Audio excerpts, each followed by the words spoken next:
in 3, in 2, in 1. And he's actually here, folks. What is going on? Welcome to a FrameCast. Or shall we say a frame? I'm actually doing a FrameCast on a fucking couch. So I mean, like, it's kind of fitting. It's kind of well fitting. Cole, how's it going, man? Talk about full circle. FrameCast on a couch. Yeah. If anybody knows, you know. Actually, What's going on, guys? it's like very reminiscent of like your LEDs in the back, like that. Like I remember you being like one of the first YouTubers I saw within like Warframe at a time where like people would have like LEDs in the back right now, and like everyone does it these days. Oh, are you calling me a spearhead movementer? Maybe. Because I guarantee you I wasn't the first one, but I'm sure I was. Yeah, maybe the first Warframe one to do it. Have you seen like all these nanolith things? Does it involve Warframe? No, dude. Okay, We actually barely talk about that anymore. But no, it's like it's like these background lights, which like you put in the back. It's like triangles, sort of shaped. And I think MKBHD had it at some point, maybe. And now like literally every Twitch streamer has it. Here, I'll see if it can. It works. I'll see if I can look it up. But like it's become so freaking generic. Anyway, what have you up to, dude? I have been work on actual movies. Ooh. I haven't been doing much YouTube. I'm sure if anyone follows you that follows me knows that I haven't posted in like a couple centuries. And it's not intentional. I just been busy with work and stuff. So, but speaking of which, we were just talking about this before the stream started. But we are gonna do some stuff here soon because I have a lot of free time personally. Now that the everything's over with the business. So I want to get more into podcasting, and I want us to do some more YouTube series or something. So that's coming. Yeah, it's a coming. It's a coming. It's definitely. Don't promise too much. Just like make it happen, because like I know that like if you start promising things and then like that's you know you're gonna have to come true then too, and that like that's like the tough bit. What have you been up to? I feel like I haven't talked to you much. I really want to know what's going on with you. So like I feel like you've been doing more than I have. When was the last time? Well, like basically I've started uni again. I'm doing artificial intelligence now, so I'm gonna be creating the algorithms and like from YouTube in a couple of years. I don't know. Other than that, just doing Twitch stuff, doing YouTube Sounds stuff. Like you're gonna be making some sex bots with AI, and if so, let me know when that's done. Definitely, I will. I mean, we're gonna have to have some QA team to test it out, man. You know. Yes. Oh well. Look no further. I got you. Anyway, Ephime says the one or the all, mayhaps even anon, a reminiscent hallucination casted aside upon the minds of the observant council. Ephime here in chat likes to, use some interesting language. That's quite basic language. Quite it's basic like language. It's first grade. Yeah. Can you do better? Can you one up? Not at the moment because I'm still waking up. What time is it for you? I don't want to answer that question. Oh, okay. Yeah, well, that's too embarrassing. I think if anyone's watching you and they're in your time zone, they can do the math. Well, it's 8 p.m. right now. So if you'd be living in my time zone, it would definitely be something. But I see we have the very high grade language from Emil in chat right now saying bruh. Oh, so. That's Emil. That's funny. How you doing, Emil? It's been a minute, bro. Yeah. Anyway. Today is a FrameCast. We have a bunch of topics for you guys. Actually, like again, this was a week in which very little, or maybe very a lot, has been happening. So we'll see how we go about it. Topics for this week. First one is YouTube cancels YouTube Rewind 2020. Oh my gosh, can't believe it. Oh wait, yes I can. Are you sad about it? Sad about it that no, we don't have? I mean, well, actually I am because I do love the yearly cringe. But the thing is, we are such a toxic community that we can't decide what we want. They try to help to please us with the whole like the last year was so lame and basic. Yeah. And then that was their like last attempt to try and even please us remotely. They were just like, fuck you guys. You guys are on your own. Like, Yeah. You guys are so damn picky. And to be fair, the YouTube community kind of does suck sometimes because it's so divided. Yeah. So you can't please everyone. So. No, but at least we're not going to break records for like the most disliked video in 2020. K-pop! So. Oh my god. That's my favorite year is by far is that one. That was so bad. I would want Fortnite and Mark Ass Brownlee. Oh my god, dude. What a great Fortnite.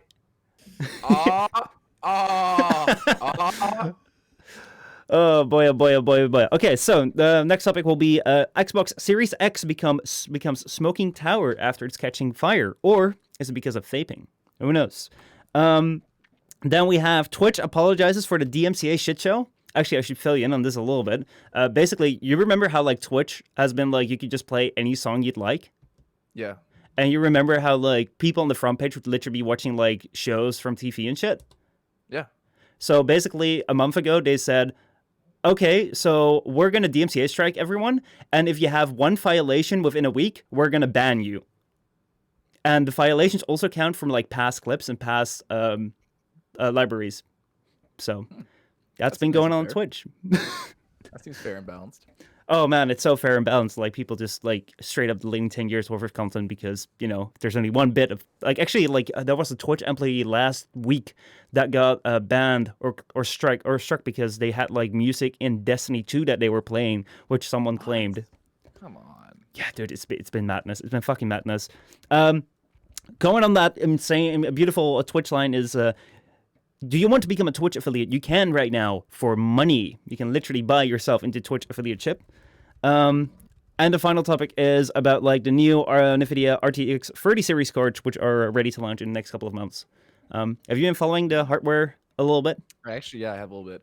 I have a friend in LA that's an absolute like maniac when it comes to that. He has to have the newest thing. Like he has to have everything, whatever's released into it. And he's been telling me a little bit about it and the specs and stuff. So. Yeah, I don't have a. No, I was gonna say I don't have like a rock hard boner like he does for it, but I think that it's cool. Like it's very nice to see the progression in that kind of tech. Yeah, I mean, I've been kind of looking for it because I want to upgrade because like I'm running a really old system. You're that guy. Yeah, I mean, like literally that like I have Premiere or Vegas or whatever I want to use just crash on me like 10 times. And that's like a good project, so that's been really shit with like making videos. It can barely stream, which is it does quite alright, but you know. Yeah, no, trust me. I was using After Effects for like the last 4 months on this feature film I'm working on, and I crashed so many times that you literally get into the habit of just Control S all the time. So you'll get used to that. But yeah, it does suck regardless. Dude, I had it with Vegas. I had to work for a project in Vegas, and literally like it would crash if I would like play it, and then like I would have to move the timeline, wait for like 30 seconds, and then I could play it. Otherwise, it would crash. So like I would have like my task manager open constantly, watching like the CPU to like not be too high, and then you could go again. It was like wonderful projects, but hey, you know, editing work is amazing. Yeah. So yeah, what else?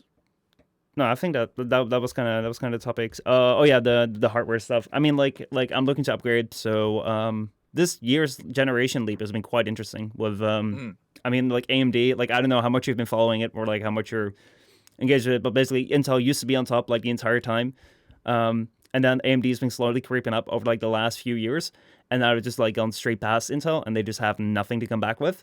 So it's a really, really good price of performance. And then NVIDIA comes around and they see like the console S coming up. So they released their 30 series. I don't know how much you followed that, but basically it meant like 30 series cards. They released like their entry level card, $500, beat their last generation $1,500 card. So that's, yeah, that is pretty damn good. And now AMD's come around and they've also launched their own graphics cards, or they're launching them like today or something soon. And basically like they're actually catching up to NVIDIA there too, which they never did before. It's been a long time since you could have gone. I've always known for the longest time NVIDIA's been kind of the top dog. Yeah, I was not expecting that. I was not expecting that at all. And now they're equal or beating them. And they also have this feature where it's like smart memory access. So basically like if you have a Ryzen series 5000, Ryzen 5000 series or whatever, like the new one, if you have the new AMD CPU and the new AMD GPU, they do some synergy. And then, you know, they get more powerful. So that's just, that's the hardware side of things. Anyway, let's go into community. No, actually, whoa, I'm missing something. What games have you recently played? I actually got back into No Man's Sky because everyone said there was tons of updates for it, and so I was curious to try it, and then so I did, and it's actually pretty fun. They expanded it a lot more. They finally increased the graphics for it by like tenfold. Another one I got into is Hyperscape. I don't know if you played that yet. I've heard a little bit about it. Isn't that like some a battle royale sort of. It is Sort a of battle thing? royale, but it's got a little different twist to it. It's a lot more fast paced. Like I'll tell you that. It's like for me, with Mm-hmm. ADHD, it's perfect because like my mind's always moving, Mm-hmm. and so it's like I tried to have my friend Shred play it, and he legit couldn't keep up with it. I was like, does this make me like? Does this mean I have ADHD for real? For real? Like Jesus. But it's fun. It's fast paced. The movement is really smooth in my opinion. So that's really fun. And then I've been playing.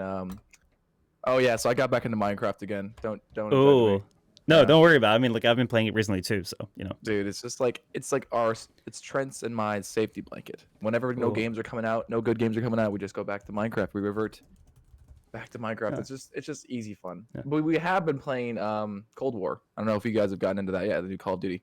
Yeah, Call of Duty. I haven't got my hands on it yet.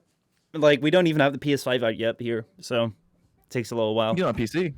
We could get it on PC. Yeah, we Yeah. could. Actually, like speaking of Minecraft, Mo and Defton and me are planning to like maybe do a SMP Minecraft server, and then you do it for content. So thinking about I content would. soon. That's something I wanted to do with Shred, but Shred keeps freaking. He's just so lazy when it comes to like ideas, and he's a Gemini, so like, I'm not surprised. Maybe You know what I'm saying? Like they're so indecisive. Like they don't know what they want to do. They want to do something one time, and then the next day they're just like, I don't know if I want to do that. Like I tried to set the server up 3 times now, like a modded survival or like a hardcore thing, something fun, and he just like keeps blowing it off. yeah. Bruh. So Well, if you guys want to do that, let me know. yeah. Well, that Defton is like very busy right now. I was actually planning on like preparing it. Like I'll add you to the group, but I was planning on preparing it for the month of November, and then right now we could play Cyberpunk, obviously. But you know, Right. that's not happening. And then in December we could do Minecraft, but guess what? Cyberpunk just did. Yeah. Well, it's coming out in December, isn't it? It's coming out in December now, but now we have like a month to So fill. they say. So they say, yeah. Yeah. That being said, though, like we do have like a lot of things to. I mean, like Destiny came out with like an update recently, so I've been playing that. Okay. What else have you been playing? Because I've been also playing. I don't know if you played Phasmophobia. when that I came out. have not. I have seen like a lot of people play it, and like I wanted to like get it together because I think it's like some multiplayer thing, right? Yeah, it's up to 4 players, and you're basically you're ghost hunters. It's awesome. Ooh. And it's Mhm. very this is a hyper realistic ghost hunting simulation game because like you have to set up cameras and then you have to look at those feeds to see if you see any artifacts like ghosts or whatever. You got to figure out what room they're in, and then you have to like communicate with it. It's just really awesome, and it's just like it's very immersive and scary as shit. Like if you play it at night, you will be scared. I have not played it yet, but yeah, if we want to do it, let's go for it because I was actually planning on doing it for like Halloween or something, and then like Halloween creeped up with me so much faster than I expected to. It's like fuck, well that ain't happening now. Nope. Yeah, what can we talk about that for a second? Like this year came and went so fast. Like, I mean, I felt like it was long when it felt long, but now we're towards the end. I feel like it just like breezed by. By the way, today is the 17th of November. So congratulations, everyone. It's happy birthday for Corona. Last year, 17th of November, the very first case of Corona was found in China. So, yep, We love a Corona boy. we definitely love it. We definitely love. Honestly, it's been like, it's so weird because I clearly remember like it's like yesterday that like everything closed, but then again it's been like ages as well. Like Yeah, I know. That's what I was saying. It's been like forever ago, but Yeah. it feels like it just yesterday. But then again, like if you were to go outside now, like I was outside recently, like crazy, right? I was outside recently, because I had to go to the dentist, and then like I saw like there was a school where like parents were bringing their kids to, and like normally it would just be like a regular, maybe even a quiet day for that school. And I was just looking at that like, what the fuck? So many people here, so many freaking people around this place. How can they? How is this possible? It is so weird. But yeah, like I really wonder like how conventions and shit and like going to like a city and going in like a classroom and going to like with a lot of people will be like because it's been so long. I always have the fear that it's worse in America or no matter where else it is, because I mean I feel like Americans just have a lack of care more than anyone else in the world, and specifically in Florida, that's where I'm living right now. Like everyone here, just they've kind of completely just forgot what a mask is, and then they just crowd places. Like it's just like, dude, literally less than like 5 months ago, this shit was like red alert, and you're just like, meh, like what the fuck, like. Oh boy. Yeah, All I see is another lockdown coming in the near future. yeah, we're in one right now. So, oh, really? yeah. So basically, what happened? And this is just kind of like, yeah. So basically, what happens is we had like a pretty like steady decline, like around June, July. Which is still around the time when I felt like, oh, maybe I can go to Canada, see my family there again. But like that was never gonna happen. But we were like hoping for it because like in June, Europe opened up again, we could travel there, but like it wasn't really recommended. And then, like during summer, everyone was just like, fuck yeah, it's summer, let's go, Right. and like everyone just fucking went, and they went to like Spain, they went to Greece, they went to France, they went to all different places. Yeah. Then came back, and then cases just started spreaders. skyrocketing. It was like, oh my god. Yeah, that's how it was in here too, in Florida, in Daytona. All the beaches in Florida got swarmed with people on during the summer. It's like, dude, we just figured out about the virus. Are you serious? Like, Yeah. They're like, I'm gonna get it. If I'm gonna get it, I'm gonna get it. Like, who cares? Like, dude, don't think about yourself. You get it. You're young and healthy, but like, we all have grandparents. We all have people that have health conditions and like underlying health conditions. It's like, dude. Well, man, like I know someone who like recently got it. Like they were sick for like a full week. They lost their sense of smell and their sense of taste, and then like they recovered, and then like they lost their balance. So like basically they just couldn't sit up and concentrate or do whatever anymore. And Yeah, it's I heard like, that too. People lose their equilibrium or whatever. yeah, it's like, dude, like I'm sorry, but even if I won't die because I'm young, like do you want to gamble with chance that you'll lose your sense of smell? Yeah, like, they've also said if you have if you've had it before, there's a chance that you can get some other like not diseases, but like things like psychological things like depression or like some other things. I can't remember the exact things, but like basically there are long-term effects from having COVID. You don't want it. You don't want it, period. No. And you don't want to give it to anyone either. It's like how inconsiderate you have to be. It's like, well, I'm young and healthy. Yeah. Okay, cool. Well, it's something which I find for a lot of people it's like hard to forget.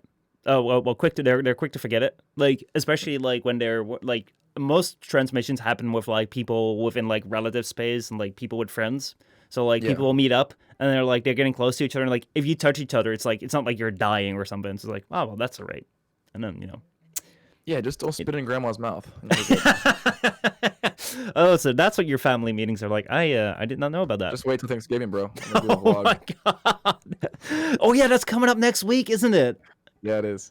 Oh boy, oh boy, oh boy. I was gonna ask you that. What do you guys do for Thanksgiving, or do you just do the same thing? We don't have Thanksgiving here. Damn. We don't like that is like if you have the like odd one out like American friend, you'll probably have Thanksgiving like next week. Look at this. Sorry, I don't mean to interrupt you, but I just realized that somebody was here. Hey. Oh shit! I'm blocking the cat right now. Let me see if we can fix that. How fucking dare you? Yeah, how dare I? You know. Listen, this man started my channel. How dare you show him no respect? God damn it! Let me move my camera right there. There we go. The OG creator. Yeah, the OG. He's OG more than either of us. But yeah, it's ridiculous how people can forget so quick. I think it's because it's infringing on their lifestyle. So they want to completely forget about what it is and that how serious of it is, a disease it is. Well, it's also that like you have like people have like a massive social desire sort of thing. Even people that like don't feel they have like you kind of like to be around people. So it's kind of like having been deprived for that for like months. It's like putting a candy in front of like a little child and say like you can't touch that candy. You can't touch it. If you touch it, you'll die. But like if you touch it like maybe like 1 in a million times you'll die. The other times you'll just be totally fine. And like that's the way that people operate. So. Anyway, yeah, it's almost like it goes against. Yeah, no, we shouldn't be talking about this. Yeah, freaking COVID. But I'm just saying, like, one of the things that human nature, by human nature, we always want to do what we can't do or we shouldn't do. It's a weird thing, but like we want to do what we shouldn't be doing. Definitely. It's like, oh, the adrenaline. And anyway, yeah. So I mean, like honestly, like I've barely seen my grandparents, and when like I do see them at like a safe distance, like dude. It's so tough, especially like when they get old and like they start talking about some like emotional stuff that happened to them. Like you want to hug them and you can't, and you haven't hugged them for like, oh my gosh, months. And it's like, I don't want to hug you because like I don't want to like get close to you, but at the same time, like, it's so tough. You love them and you want to show you love them, but it's like you're gonna show you're not really showing you love them if you give them a disease. Yeah, But yeah, I heard a case of one of my friends said that they were their grandparents had COVID and they wanted to go see them in the hospital and they literally couldn't. Oof. And that's scary. That's like sad. It's like you're like 80 plus and you're alone in a hospital. You have no family near you. Yeah, man. Definitely. But then again, I also have actually like everyone has like stories with corona in them, which is so weird. But like I know someone who or like I heard a story from someone of like a guy who just had a kid, like his first kid. He just became to be a dad, and then like his brother caught COVID and went to the hospital, and his parents couldn't come over to like see the brother who was like in the hospital with COVID because like they were elderly and stuff. So like he was the one to go over. So like 2 days after like his child was born, like he goes over to his brother, visits him, then the brother recovers. 2 days later, the brother eventually recovers. 2 days later, after visiting him, that guy like catches it, and 2 days later from that he's dead. Jeez. So at the same time, like no matter what, like whether you can visit or not, it's like, yeah, I mean, like he was a bit overweight, well, quite overweight, but you know, it can be tough. Anyway, let's get into the comments. Let's get into some more lighthearted shit. Ooh! I actually have been. I watch a couple podcasts, and all I hear is them talk about COVID and about like the presidency, and it's like I'm over it, all of it. Yeah, yeah, me too, man. I mean, I don't want to ignore it and forget about it existence, but like I just don't want to like. I feel like we manifest things. If we are always talking about sad shit and like depressing things, that will be our life. So it's like let's just try and yeah, you know. So actually, like we're getting like let's get into the comments, but like this is not a comment that was there, but this is a comment that I will post out there into the universe. Okay. And it will be a suggestion. If you want to come back to YouTube, I actually have a killer plan that like I was going to do, but I'm going to like build a new PC now, so I might not be able to afford it. So maybe this might be a plan for you, okay? So there's a war going on right now. I don't know how much you've been keeping track of, but you can win this war. So have you ever heard of Moby Huge? It sounds a little familiar, actually. Yes, it's a giant penis. So basically, like, do you know Moist Critical? He's a streamer, right? Yeah, and he is also like a YouTuber by Penguin Zero. He's the one that has the giant dick in his room, right? Yes, that's Moby Huge. Yeah. Okay, I've seen some videos. Yeah. Okay, so he got one. Then Belle Delphine got one as well. So he had to buy another one. So he has two now, and he's the most like penis in the world. Right, if you buy 3 of them, then that will make a statement in YouTube that will not go unnoticed. Okay, how much are these damn penises? I have no idea. Actually, I should have looked that up. I'm gonna do that right now. How big are they? Like 40 inch or something like that? Because I know they're huge. They're like the size of him. Yeah. Giant. I probably shouldn't be looking up giant penis on my Google search. I mean, will that really stand out in your Google searches? Let me see. I think Moby Huge. Let me see if I can find this. If you're just tuning into the FrameCast right now, you're expecting me and Drew to talk about various topics within gaming. Yeah, welcome. We have. I'm not Drew. Anyway, it is. I have it right here. Actually, I don't know if I should be showing this on Twitch. Let me go and cover that up. There we go. But yeah, the world's largest retail dildo, 36 inches. So they're currently unavailable. Wow. Okay. So I was about to say, if we're having this conversation, more than likely other people have had this conversation too, and they probably already bought them. Yeah. Can you imagine? Like this employee that went up to a meeting, and and like this with this company was like, let's make a 36-inch dildo, and they were like, what the fuck are you talking about? Like, who's gonna buy that? Oh. And yeah, they were like, well, okay, I know it's gonna sell. And there's so many creative title possibilities for the Margs. So many creative title possibilities for this. Oh yeah. I mean, like, Ephime is doing the timestamps. Oh boy. Anyway, let's get to the real comments. So first of all, last week you basically like we had this little moment where like we were talking about something going on. Like the stream was like looping back on itself because it wasn't this computer. So I said I assume our audience can't hear the audio. No, but the repeated lines over and over that we heard instead was creepy. Nick, it definitely was. I'm sorry about that. That was like one of the weirdest moments. Anyway, one of the things which is actually interesting, which Nick talked about, like last week, Drew brought up like the fusion reactor. Have you ever heard of the fusion reactor or like fusion stuff? I have not. So apparently, what Drew said, and like Nick also linked me this article thing, which like I should probably open or something. Basically, like the idea of fusion is that like it's like a way to like generate energy, but something which generates more energy than like you put into it. So basically it's like a way to like become like completely like energy neutral or like even like provide more energy than like you put in sort of thing, which like is set to be achieved in the UK by the year 2040. So we might be able to retire in a post-energy scarcity world, which is rather interesting.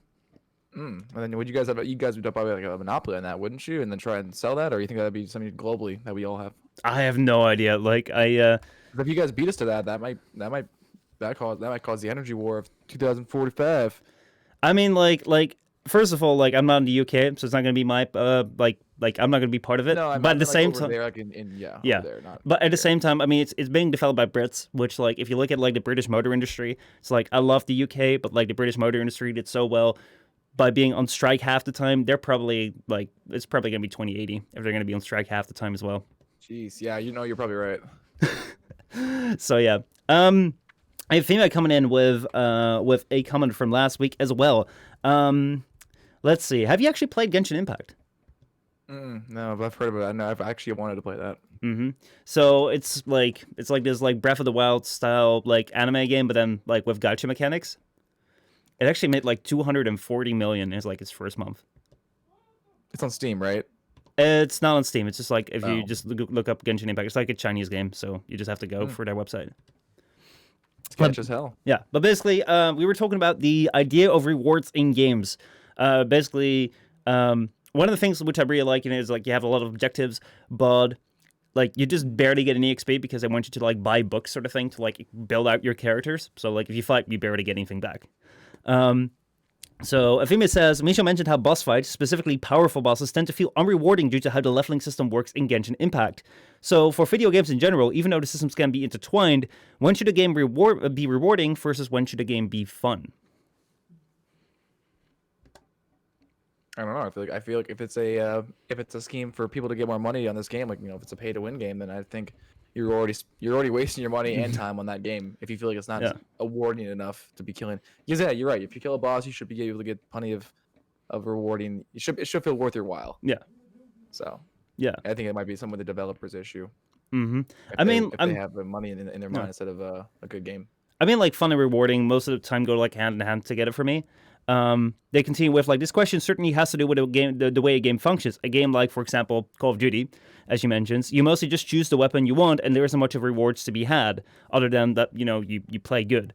Warframe has had this issue where necromechs. I don't even know whether that's a term you're familiar with. I'm barely familiar with. I'm familiar with that term.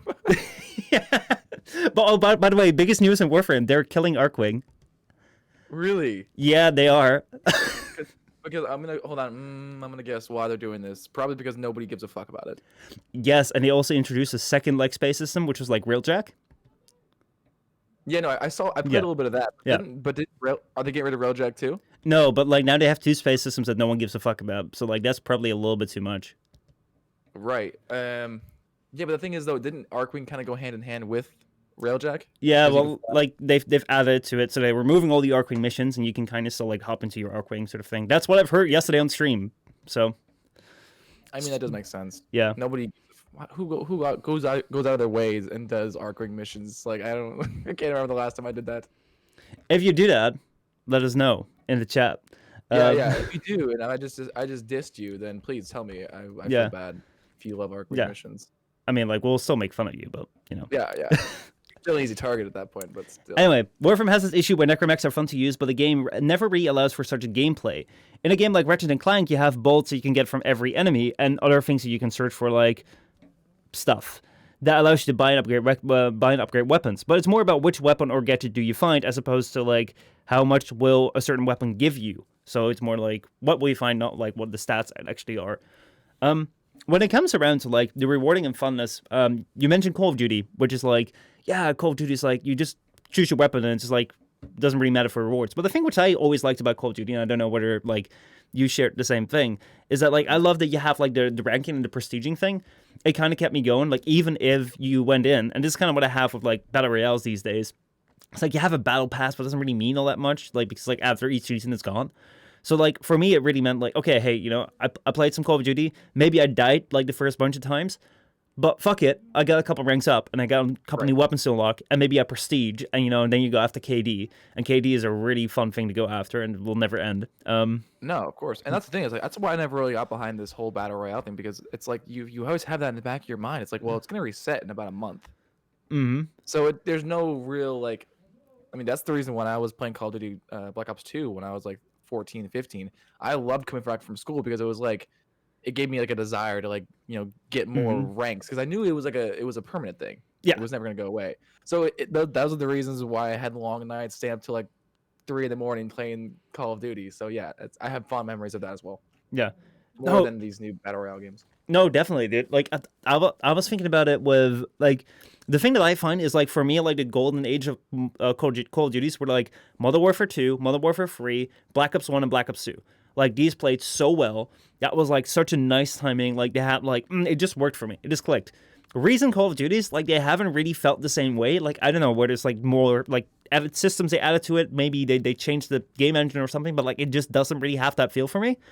And I try to go for battle royales, but like, dude, it's like if you do good on battle royales, you're in there for like 10 minutes, and you get like 5 to 10 kills, and it's like, okay, so what did that really do? And like, if you die, it's like, oh well, you got to restart again, and it just takes so fucking long. Like, I never really got into battle royales because it just takes so long. Whereas like Call of Duty, you get killed, you jump back in, and you just like. The thing that got the closest to like the old school feel was like Call of Duty Mobile. I don't think. Have you played that? I actually did. My brother's really into that game. It's actually pretty fun and it's decent for a mobile game. I was surprised how much of like the old maps they've been able to get in. Oh, and they ported them damn well. What was I gonna say? But yeah, I just don't understand because how long it takes to get into a game on battle royales for the attention span of this generation. I'm so surprised that they are into them as much as they are. You know what I'm saying? I feel like everyone that was born in this generation that's growing up with these games, they want things to be like. Yeah. So, if you want that, play Call of Dudes. Like, yeah, that's like the fast. Like you said, you just respawn. You're good to go again. I mean, probably like half of them die in the first like 5 seconds. So like they get their quick game. Guess you're right. As long as they have good internet, they can get in and out of games fast. Yeah. Speaking of multiplayer, Ephime also mentioned the creation of multiplayer. Multiplayer certainly does allow for some games to be more enjoyable. Some games are meant to be played only as multiplayer, although games like Warframe or Minecraft, has an odd multiplayer where we know other players are there, but there isn't exactly teamwork. So like with Warframe and Minecraft, you can do whatever you want basically. You just see the effects of the other players, as opposed to games like Among Us or Raft, where the presence of other players are like very key. Have you actually played Among Us? Oh yeah, of course. I've been doing a lot of them on Discord. Have you gone to the community Discord Among Us? Is there a community Discord for Among Us? Yeah, there's actually a couple, and you can get onto them, and you can get into random lobbies, and then people will just join, and they'll give you the code, and you literally just play with 9 random strangers that all have voice chat, and it's super fun. Yeah, like it's a lot more fun than the mobile because you can't hear anyone, you can't talk. So it sounds like fun. Maybe I'll go down from like the prestige competition to like the pleb competition at some point. We of course. Obviously, it's more fun with friends that but it is also fun with being with complete random strangers and just I know and talking trash. I know, but we obviously have like the smartest Among Us players in this community, like so, this is going to be a downgrade. Who you're referring to? Are you referring to yourself? No, actually, like I may be referring, but like, well, we've been doing it for like the last couple of weeks. We've been doing like every week on Friday, so like we're just doing it with like our community here, and we have some pretty smart people actually. Like Ephime is like really really sharp. Emil is actually like sometimes she can be like a really really bad liar, but then like that helps to her advantage because like everyone just fucking believes her, and it's like how the fuck did they believe Emil? Do you guys play with voice chat? Yeah, we do. Oh, fantastic. That's like the most fun way. Actually, like I'm keen to see Tribal at some point. I think Tribal will absolutely kill it, but like it's just whenever he wants to join. Yeah, I'm so good at I don't play. See, that's what Tribal says. I knew it. Anyway, so yeah, getting back to the question about like multiplayer games. So like you have games like Warframe and Minecraft where other players aren't really integral to your game, and you have players like Among Us and Raft where other players are. So would you say that this is either because 1, certain games were made for multiplayer, 2, certain games just put in more effort into making multiplayer and thus teamwork and friendly competition better, or 3, or are these just different ways to play multiplayer? Yeah, I feel like it all depends on like the game developer, or the way they were Yeah. designed, or where they were supposed to be made. And I'm sure there are some instances where they probably prioritized either campaign or something else, and then they were like, "Oh, we should probably do, battle royale, or we should probably do multiplayer too." And then it could sometimes be lackluster, or it could Mm. just sometimes take a little more time, but it's good. Like for instance, battle royale for Modern Warfare, the new one, that took a little time before the launch. When it was released, it was amazing, but there was a long time before it when it was released and when battle royale came out. Mm. What is it called? Warzone? Yeah, Warzone. Yeah. So, but it was worth the wait. It definitely didn't feel like it was glossed over. It was like really well done. But what was your question? Because I feel like I didn't answer it. Well, like they were kind of wondering like the difference between multiplayer, like it's like the difference between multiplayer and games. It kind of came from like Genshin has this thing where it's like it's such a really nice looking game, but then the multiplayer fucking sucks. So like this entire thing is like brought forward as like you have this like Breath of the Wild. I don't know if you play Breath of the Wild, but it's like this Breath of the Wild style open world where you can play as like anime waifus and shit, and like you can team up with 4 people, and like the idea is, oh, you can do quests, you can do dungeons, you can do raids, you can do whatever, but that's not really the case. There's only like 1 or 2 things which you can do with like a team, and for that you need to have like a special resource, and that will like reset daily sort of thing. So you can only do like 4 or 5 missions with each other, and then it's like it's done. Yes. So like why is multiplayer so shit? And like basically they were saying like, is it either because like certain games are made for multiplayer? Is it because like of games taking multiplayer more into account, or is it just different ways of playing multiplayer? Honestly, I think it's like it really depends on the situation. Some people just like a shitty multiplayer experience, which we might consider to be like fucking awful, and they're like, oh hell yeah, dude. I don't know. Some people just work in weird ways. Sometimes just a weird tactile feature. Actually, I don't know. Have you played Ghost of Tsushima? No, I haven't. That's only PS4 though, isn't it? Yeah, it's only PS4 and it's fucking amazing. Like seriously, really want to. Valhalla just released, and from what I've heard from it, it's like kind of the same as like the last Assassin's Creed. It hasn't been all that favorable. Like it's like Ghost of Tsushima has been absolutely amazing. If you want to have like a really good Assassin's Creed experience, but then maybe a little bit better, even go Ghost of Tsushima. And then like a couple of weeks ago, maybe a month ago, they released a brand new multiplayer mode just as a free add-on, which is actually like a really decent from the ground up new multiplayer game. And like I fucking love that. So it really depends on like how much attention people put towards it. Right, that's what I was trying to say basically. It's about how much attention to detail and how much their developers care about a good multiplayer experience. Yeah, like Conclave. Yeah, exactly. Big of Conclave. Conclave is You can just tell the design and the detail they put into that, and also for the longevity of that as well. Yeah. Anyway, I just really saw a future for that. Anyway. Mm-hmm. Anyway, let's get out of this dangerous cult game territory. Danger zone. Oh man, we finally had like someone yesterday on stream saying that they finally uninstalled that shit, and they were like, oh, I'm so glad I'm out of this fucking cult. I'm like, dude, that's good on you. That's good on you. Now let's not like cult. Yeah. Oh man. Dude, it's a fucking cult, man. Well, I mean, like not everyone, but like some of them definitely are. Yeah, I feel like it has a bit of a cult structure to it, even if you don't believe it or not. Like, when was the last time you played a game and then like you got out of that game and like, or you said like, oh, I'm gonna play something else for today, and then like people came after you and said like, how dare you betray the game? Or like, you're right. I really didn't think about that. But when I was doing streaming stuff for Warframe and stuff, and then when it obviously say on my title of my stream, I was playing a different game. Yeah. It was like, oh no, go for the throat, Cole. Go for the throat. Get him. Oh man, it's like so funny because like I like we were talking about it yesterday on stream. It's like I can't imagine like again, like as I was saying, we were sitting there for like the last 45 minutes to an hour. We're just sitting there just chatting, and like we were talking about like, well, if you look at like the way that Warframe streamers were back in the day, sort of thing, like they can't imagine that like, oh, you're sitting there, don't have games on, like. What the fuck, dude? Like, how can you stream and not have the game showing?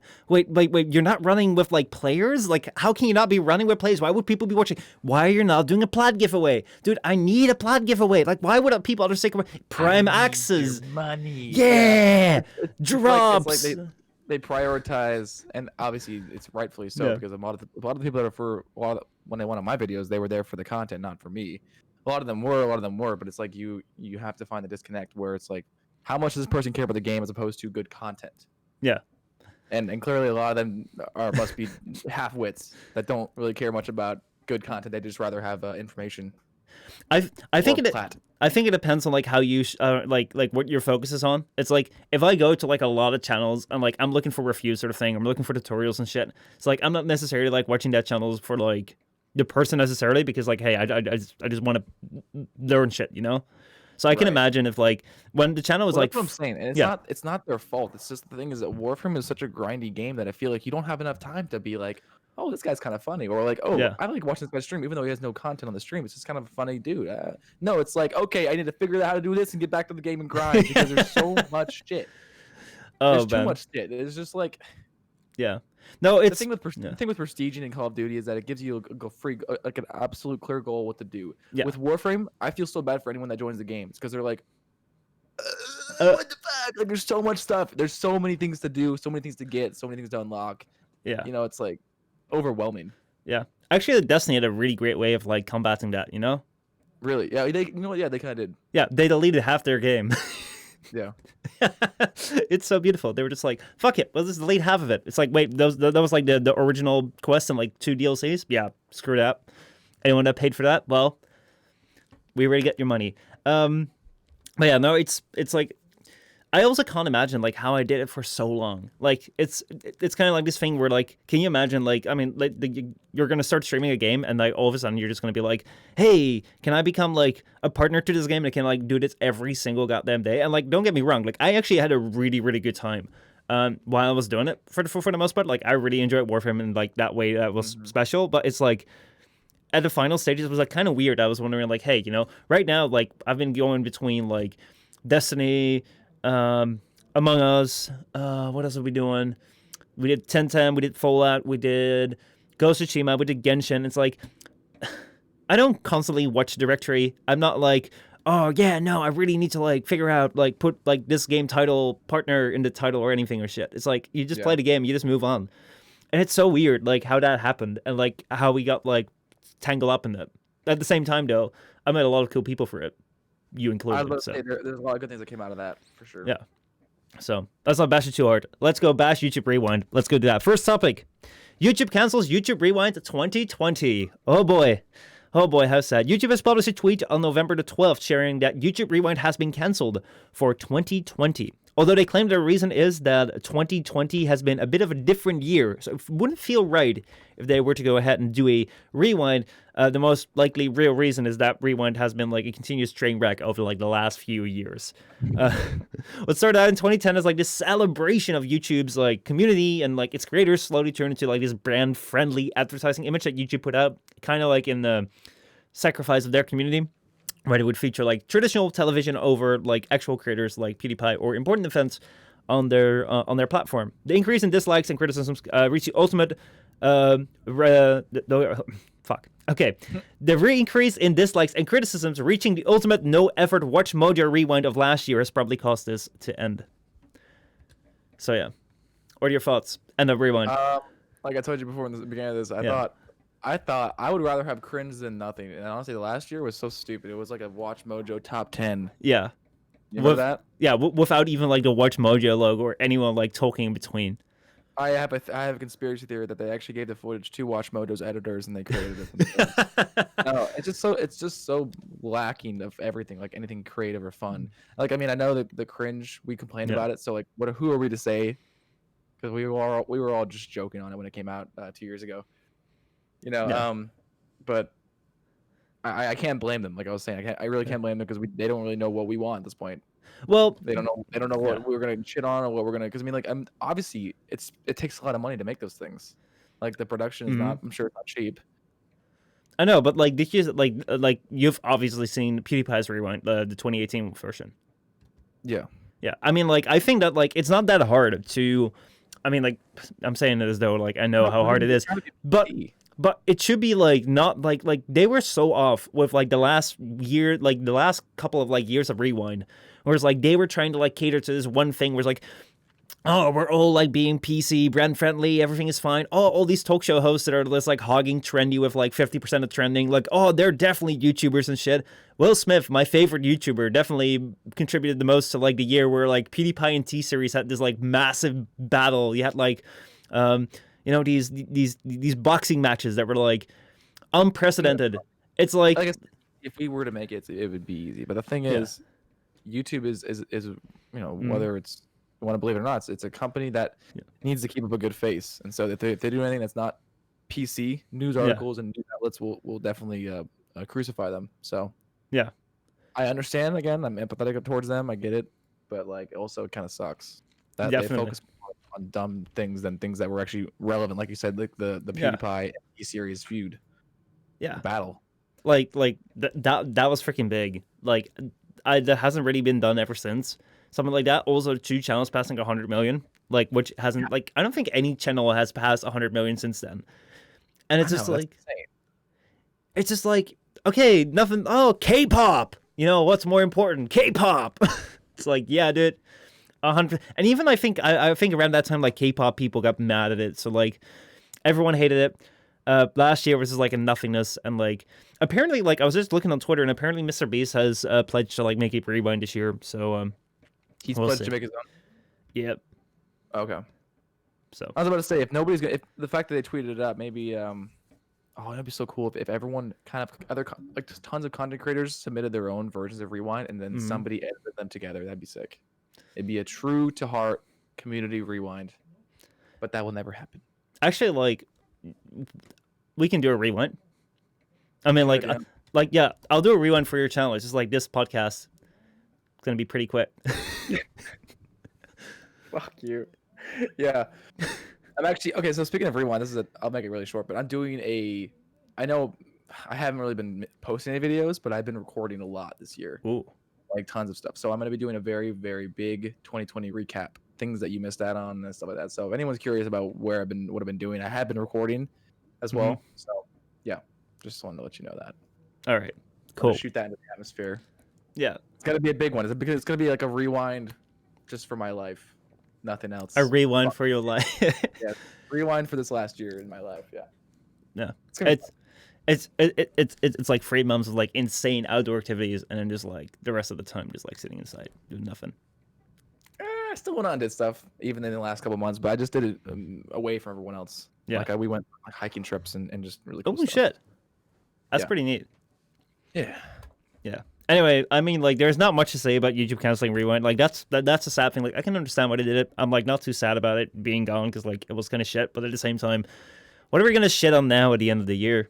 Right, we don't have Jake Paul anymore. We don't have Rewind. We don't have all these things that we just are used to like shitting on. Mm-hmm. What would you? Okay, so let's say if you had directorial like control and you had all the money in the world, how would you do Rewind? What would be your plan on Rewind?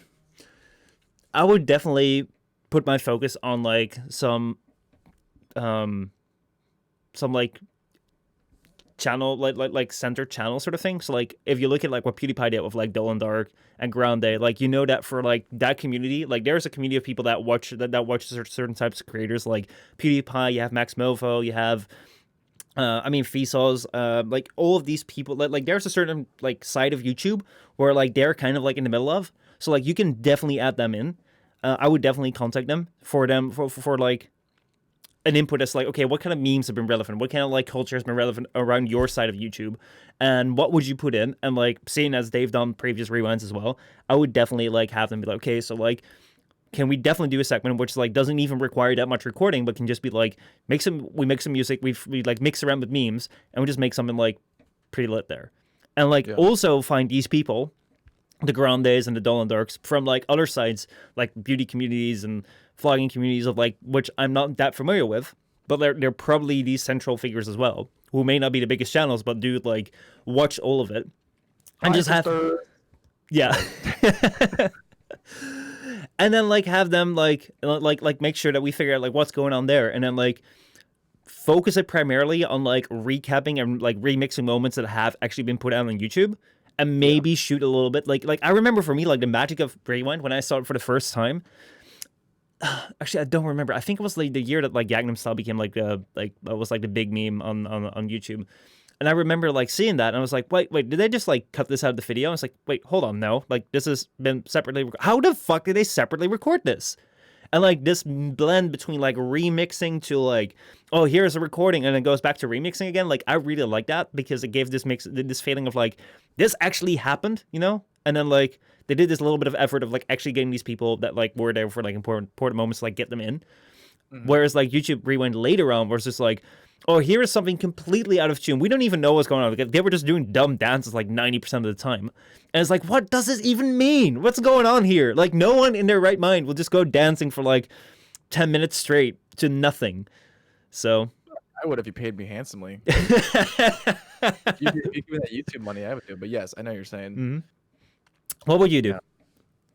No, probably the same thing. I would have to reach out to people that actually know what was relevant in those genres, in those categories. Because I mean, I know what I know, but I don't. There's a lot that I don't know what happened this year. So yeah, I would definitely do a big reach out and see, get a lot of opinions from like the top creators of those categories, and I'd probably edit it myself too. I feel like that, like you said, the mixing stuff is it needs to be done in a way that actually describes like the whole point of Rewind. It's like, you're remixing, there's more to it than just the song, and there's more to it than just people dancing. Like there needs to be a directorial vision, and it needs to be clear, as to like how to convey, what happened this year, and also how to convey like this is a rewind. This is a montage of the best moments. Yeah. So that's what I think with like, I mean, like PewDiePie did not have like the actual self-shot things. Like they didn't really like shoot things with creators, and I think there was definitely a place there where like, hey, let's shoot some scenes where we actually fly in creators, so that we can like have special moments, and it's not just like a meme mix-up sort of thing. But what I do think that he did really right is, especially in the 2018 one, which I liked a bit more than the 2019 one, even though because 2018 also had better memes. But like he acknowledged it, like he goes over everything that happened. Like there was like this clip of the suicide forest, like the flying over the trees thing. It's like it doesn't show the body because like you don't have to show that, but just like acknowledge that the thing happened, because like it was a big thing that happened, and like he can't sweep it under the rug, because I feel that like even this entire PR thing where it's like, oh, it will be bad PR. It's like that's such an old-fashioned thing, because like we all know it happened, and if you're gonna try and pretend like it didn't happen, it just makes you look more disingenuous. I'm not gonna trust you. Right. And this thing like showing, and also like we had like a lot of like important people die that year, and like no mention was given in the YouTube Rewind at all. And then PewDiePie goes ahead, adds an like entire segment of like some important people that like passed away, and I'm like, yeah, I mean like life, like a year is not just like crazy dances and like a Fortnite forest sort of thing. It's also like ups and downs, and I really appreciate that when it comes to round into a Rewind. So. Yeah, like you said it perfectly. It's like whenever they don't mention those things that are not so happy, friendly, PC, it just makes you feel like more like that YouTube is so disconnected from its community, and it's also disconnected from reality too. Because like that's life. People die, and also bad things happen. People fuck up big time, like Logan Paul did. But it's like those are things you can't just like screw up from the internet or pretend like that never happened. Yeah. Then that makes you seem more like a like the PC police, and it's like you don't really care about the truth. You care more about sending a positive message, when in reality it's not. Life isn't just butterflies and rainbows and shit. No, definitely. Yeah. Also, like I would probably like have it like fade to black, sound like a black screen for like 5 to 10 seconds, and then just like fade in like Joe Rogan like having Alex Jones on the podcast, just being like, ladies and gentlemen, Alex Jones, and just like end it there, just like have everyone riled up for like that last second. That was pretty epic. Anyway, that is YouTube Rewind. Let's go into Xbox Series X. Actually, like I'm just gonna like copy paste this to you in Discord. I don't know if you have like an extra monitor to check it out. Let me see here. Yeah, so I have here. I mean, do you truly believe that this is a malfunction? I've seen this video before, actually. Yeah. So like this is a story for those of you who haven't seen it yet. Let me go and open this up, because there is some interesting controversy around this. So basically, Xbox Series X becomes a smoking tower because of vaping or a fire, or what do you think? So recently, like the new console released, the Xbox Series X was one of them. I know Tribal got one. Like he pre-ordered it, so a lot of people have been very happy with it. But one person from Poland has not been too happy with his, because on November 11th, a Polish user posted up a video on Twitter showing his Xbox in smoke. Now let's go take a look at what this thing looks like. Let me go and move this thing array right here. This right here is his Xbox going up in smoke. It's literally like, if you're listening to the audio version of this, it's basically like a giant ass like white plume of smoke just coming out like this tower thing of like the Xbox. Like honestly, it looks pretty cool for like because like it has all these holes up front, so like looks like it was made for this, but it's just like a chimney sort of thing. And it's smoking pretty heavily. So a lot of people like started to assume that this had to do with like vaping and stuff. They're like, oh, they probably blew up vaping smoke into the tower sort of thing to like make it go viral, and stuff. And even like Xbox came around and said like made like a tweet about it where they said something like, what do I have? I have it right here. I should prepare this. Here we go. We can't believe we have to say this, but please do not blow vape smoke up into your Xbox Series X. For any non-vape related support questions, please go check the store info here. So basically, they just threw this out as like a hoax thing. However, actually, there has been an interview with this guy, with the creator of this video, who claims that he's never vaped once in his life, and this video was actual smoke coming from the Xbox as a result of a mechanical failure. People have actually speculated this might just be like a power supply unit failure or something like that. Xbox has since reached out to him and has looked into the case. But like it's been rather interesting to like see. I mean, like there's definitely going to be defects with like consoles. But if this is real, like, I don't know if it's real. But if it is, like, it's kind of scary. It doesn't look real, though. It looks like it fades over time. That's the only reason that I don't believe it's real, because it looks like it's fading over time. And towards the end of the video, which is only like, what, 6-7 seconds long at least? Yeah. Yeah, I mean, that's how long a vapor of smoke would last. I'm just saying it doesn't... Yeah. And I don't know. Yeah. I just don't believe that. I mean, like it's... What side are you on? You're inside that you think it might actually be a malfunction? I've actually watched the interview with this guy, which was like entirely in Polish. So like actually like I don't speak Polish. I just discovered that like YouTube has like auto captions that they throw on anything, and then they also have auto translate captions, which actually work pretty well. Which is insane. Like I remember when captions just like used to do nothing on YouTube, and they were just like fucking garbage. But like it actually seems like rather like not someone out for attention. It just seems like rather someone just like stumbling upon, like either it's very well acted, or it's like, I mean, like if this is a publicity stunt sort of thing, then like this Twitter would probably have like a bunch of YouTubes linked. It would probably have like a bunch of social linked, and like the interview would definitely be like in English, and they would definitely post all everywhere, and they would invite all sorts of like magazines to come out. But that has. I think it's a subtle way of doing this. I think it's like if you know something could get to a company as big as Xbox, you know, to try and let's say you're a PS5, you know, hardcore fan, and you're doing this to try and get bad press, which it has been. People are saying there's a controversy around it. Otherwise, it wouldn't even exist if this didn't happen. I don't know. I just feel like it'd be just too easy to blow vapor into a Xbox and then have this whole thing just blow up out of proportion. Yeah. No. Jin says, I feel like the smoke would have been a lot more, a bit more on the darker side, but that's just me. Yeah. It totally would have been darker if it was yeah. Oh yeah. And was there any sound there in the video too? Actually, like, let me see if there is. I don't think. Oh wait, I turned it off. I don't think there is. It's just like it's just a silent recording. On the good side of Xbox though, regardless of this, a major UK internet service provider recorded 18 terabits per second internet traffic when the Xbox consoles launched, together with the new Call of Duty games, which set a new record in the UK for data usage, because people were all downloading their new Call of Duty on their new Xbox. So, yeah. I can't stand those big downloads, man. I play Modern Warfare just because my friend Trent plays it, but like I'm so tired of like these 40 gig updates every week. Yeah. I miss the days where you just popped in a disc and you just played the damn game. It's like, oh man, updating. Dude, like the new console buying experience, like oh my god, like back in the day, if you wanted to buy a new console, you'd go out and like on the day that it came out, or like the day after it came out, you'd go to the store, you'd buy it, you'd plug it in, you start playing. Now, if the console launches, or if anything launches these days, like either you gotta pre-order it and it might be shit, or you're waiting for it and like it comes out and you have to wait like 5 months because like everything is out of stock. Then you get it. And then you put it down, and then you like wait a half a day because like everything's gotta like download and shit. Like it's gotta update 10 times, and oh my god! Like how big is like Black Ops actually? The new Call of Duty. The new Black Ops 3 Cold War. Yeah. Because like I know that the Modern Warfare one, like the previous one was like 200 gigs.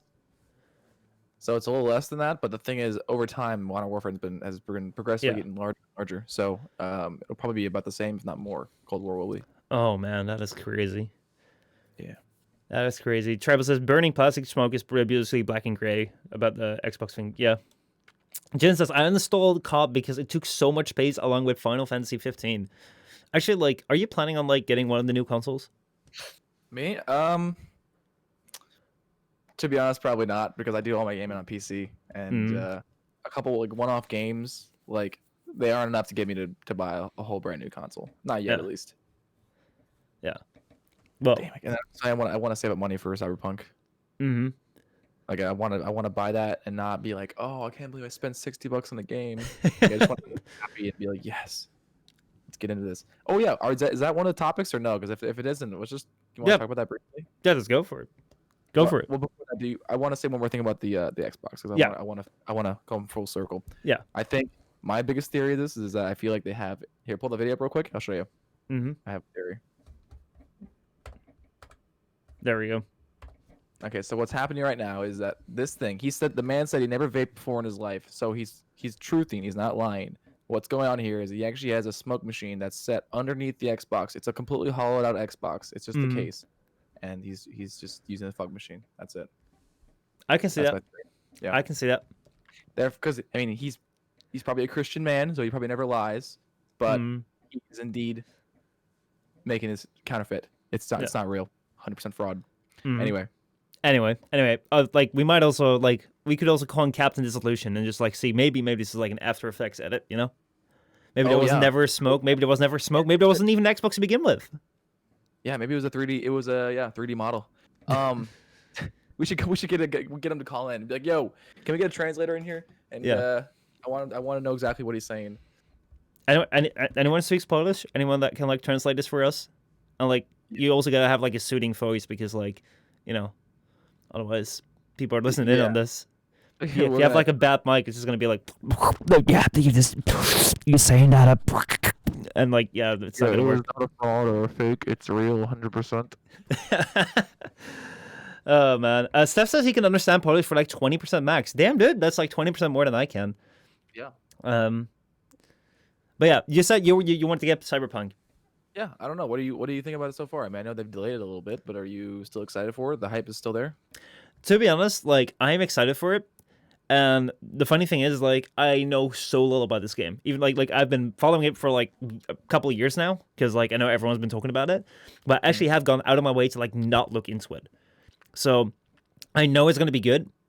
I think, because everyone's expectations are so high, and like CD Projekt Red have been like very truthful and like living up to things, except for their like deadlines. But other than that, like I'm rather, I feel rather good about it. Like I'm like I don't think this is gonna fail on me, and like that's why I don't want to look into it. So like I'll be like entirely like surprised sort of thing when I jump into it. How about you? Right. Whatever I get, I'll probably be more happy with than if I were to give myself too many expectations. Mm-hmm. So, but I mean, it looks good. It just feels like, I don't know. I've always been very skeptical about things that have been overhyped. So that's what makes me nervous about it, because like Warframe, they always overhyped shit. Mm-hmm. It's not good. No, definitely, dude. Like that just left a stain on us with with hype stuff. No, like generally, I don't really buy into the hype. Actually, the thing that really burnt me when it came to like pre-ordering and shit was Anthem. Remember when like I pre-ordered Anthem?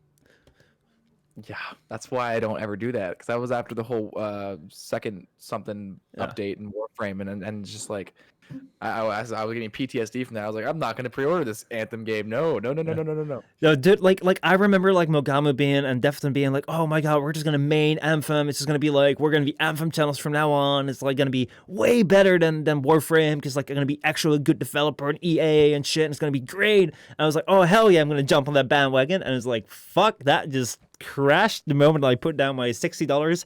I was like, from there on, it was like the first beta weekend. I was like, oh yeah, this game is trash. Well, it's never gonna get better, is it? So, no, and that's my only fear for Cyberpunk, is that it has a long longevity lifespan, and it's people have plenty of fun with it, and that's not buggy, and then the multiplayer is decent, and other than that, I can do whatever I want to, and then I'll probably be impressed. Yeah, But like the thing is, like I feel like I'm gonna be impressed, but like I don't know much about it, so like that is a I don't know whether it's gonna be a good thing because like I don't know much about it, so like I'm expecting like I don't even know what I'm expecting, and maybe like I'm gonna be expecting like too much. Just don't expect anything. Yeah. No, but like literally I'm not like on the one hand I'm not expecting anything, but on the other hand like people have been hyping this game up for like years. People have been saying for years like Cyberpunk's going to come out, it's going to be amazing. I'm like I have no idea what to expect. But like I can see this like go 50-50. Either like I'm just going to sit there and be like what the fuck is this shit? Or I'm just going to sit there like okay, that was enjoyable, but like was this it? It's like I have no idea. I have no idea what I'm in for. So I'd rather be more surprised than be like, oh, this didn't happen like I thought it was gonna happen. Like, oh, Yeah. this wasn't as promised. I've been watching a couple of videos. They do a couple like spotlight videos of like what the vehicles will be like in the game and what the armory will be like, the customization. I've watched a couple of those, but I don't want to spoil myself any more than that. But from what I've seen, it looks pretty cool. Yeah. I'm pretty excited about it. I can't wait. Yeah, let's see. All right, let's get into Twitch. Oh boy. Oh Twitch, boy, oh boy, oh boy, oh boy. By the way, how's your do you still like have your streaming channel? Because like I remember you started streaming on Mixer and like that went well. Yeah. Some would say actually I'm the one that ushered in the apocalypse of Mixer. Oh boy. After I joined, a week after that, they removed it. I don't know. I still have Twitch, but I stream primarily on YouTube. So I want to get back on streaming on Twitch because I think it's a better community, just not of a bigger of an outreach. I just need to do something more specific on Twitch. But wait, what was your question though? Well, I mean, like I was wondering, I was questioning about like Mixer, man, like what happened there, and then like you set up a Twitch. I have no idea. I'm pretty sure it was something to do with. Oh, you mean from going from Twitch to Mixer? I mean, like you went from Twitch to Mixer actually, and then like now Mixer is gone, so like you're probably like gonna have to get back, or you're gonna have to go to YouTube. I've been doing YouTube, yeah. I've been doing a couple streams since Mixer closed shop, and I've been doing YouTube streams. But I don't know. I just wanted to do something different. I thought, hey, this could be a new kind of like how you thought Anthem was gonna be the new shit, and you're like, you hop on it. And I was like, okay, let me hop on Mixer and see if it's good, and then maybe it'll be like a spearhead thing. I could be like one of the first, successful Mixer streamers, and then bing bong boom, Bob's your uncle, and it's gone. Yeah. So actually, like, do you like have you heard about the newest competitor in live stream land? No. All right, so there's a new competitor in live stream land, and I'm gonna tell you, okay, this platform, first of all, is really big and backed by a really big company, so it's not gonna fall over soon. Secondly, they have got a license with all the major record companies, so that anyone on their platform can play their music on that platform without getting DMCA'd. Does that sound good? Sounds great. Who is it? That's the problem. It's Facebook Gaming. So no one's gonna use it.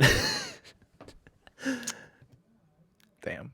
It's like literally basically when this entire Twitch DMCA shit went down, Facebook came out and like, yeah, we just licensed with like all the major like music studios and like hell yeah, and like everyone's like, wow, that's pretty cool, but I'm happy to introduce myself. Yeah, but it's still Facebook. You're still streaming for the suck, and it's like I don't feel happy about like me and my hip cool channel going to like facebookgaming.com. Oh my god. That's a good point because Facebook censors way too much. I feel like there's no way long term can anybody in the Twitch community or YouTube community do anything of any value on the Facebook community ever. Yeah. Because they censor so much. Yeah. I mean, like, I haven't been on there for years and I haven't missed it. But like, yeah, I mean, like you mentioned Moby Huge and you're just Moby gone from the platform. Anyway, let's get into Twitch. So as recently happened, basically like Twitch came around and they just went hard on like the DMCA stuff. They banned a couple of channels.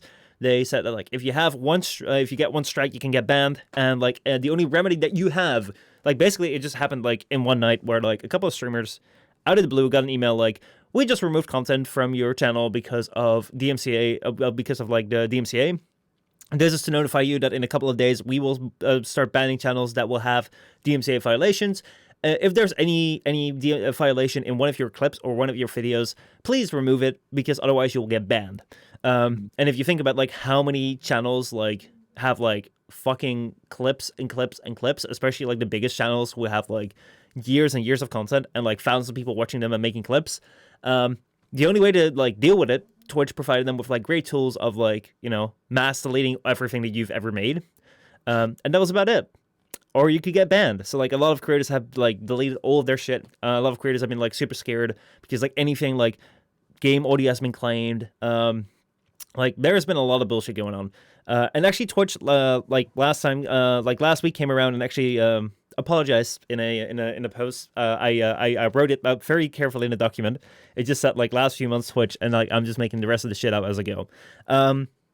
But basically, like they came around, they made a lengthy blog post in which they said like, well, basically what happened, we never really had like DMCA like music labels come around and like DMCA strike us, and then all of a sudden they came around and they just like went full ham on us. So we had to, as per the law, we had to like act on that.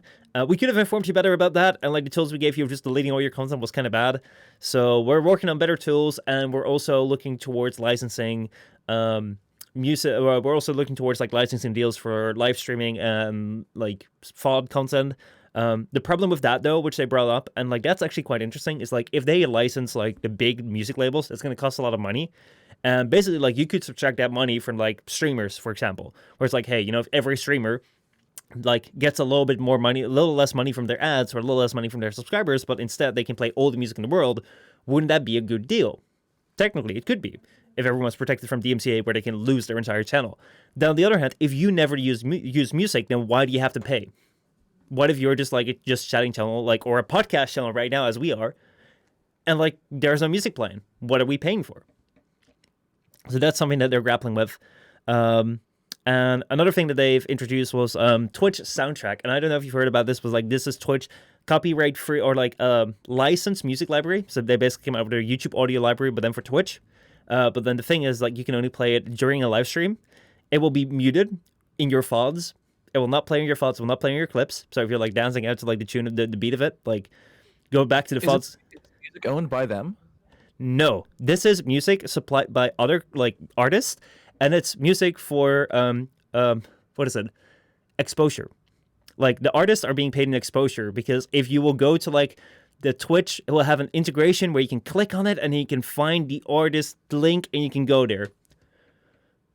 They just need to do what freaking YouTube has done, which is make their audio library and make sure that everything they use there is completely 100% okay to use. Yeah, but That's no. ridiculous. Even people like you guys that don't use it, you don't use any music. What? It's like you're not benefiting anything from this, and you're not. Yeah, it's so stupid. Yeah, it's been crazy. So like I've been massively going for like, I do play songs of course during my gameplay streams. So like I've been massively going over like Creative Commons is like D shit, man. So what happens to you? Let's say you do like some gameplay and you have music playing in the background. What happens? Do you get striked? Do you get like notices, or what happens?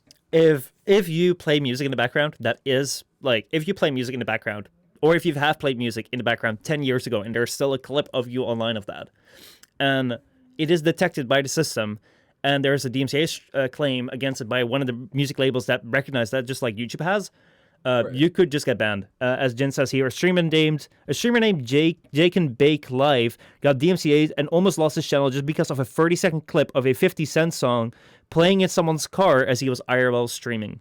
Oh no! It was an IRL stream, and then oh no! Yeah, that's pretty tough. And honestly, like it's really bad. Like we've had it last week with like a Twitch employee that was playing Destiny and then got like a strike because he like the music in Destiny's game accidentally got claimed. Yeah, that one makes no sense for me. I don't know how you are a game developer and you put music that is potentially copyright material. Like, or think about this on YouTube. Like I've had Among Us videos claimed because someone made a remix about Among Us, and then like copy claimed that. So then like the victory sound or the like losing sound would get claimed because it would like appear in the remix, and thus it would be like owned by the remix. So oh my gosh. Yeah. So like, but imagine right now, like in YouTube you have like a free strike system. In Twitch it's just a one strike and you're gone, and like it can be anywhere. So that's still in place. What you're saying, right? That is still in place. That is still more or less in place. So Twitch is a danger zone right now. Yeah. Well, I'm glad I'm streaming on YouTube. Yep. Jesus. When was the day we would ever say that? However, Twitch is coming in with a new countermeasure, okay? Good news about Twitch, everyone. Good news. If you want to start streaming on Twitch, here is your plan. Have you ever thought about doing hard work and putting in a lot of hours to actually become a Twitch affiliate and then maybe become a Twitch partner and start earning money? Well, previously you had to like work really hard. Now you can buy Twitch affiliates. So like become a Twitch affiliate for money.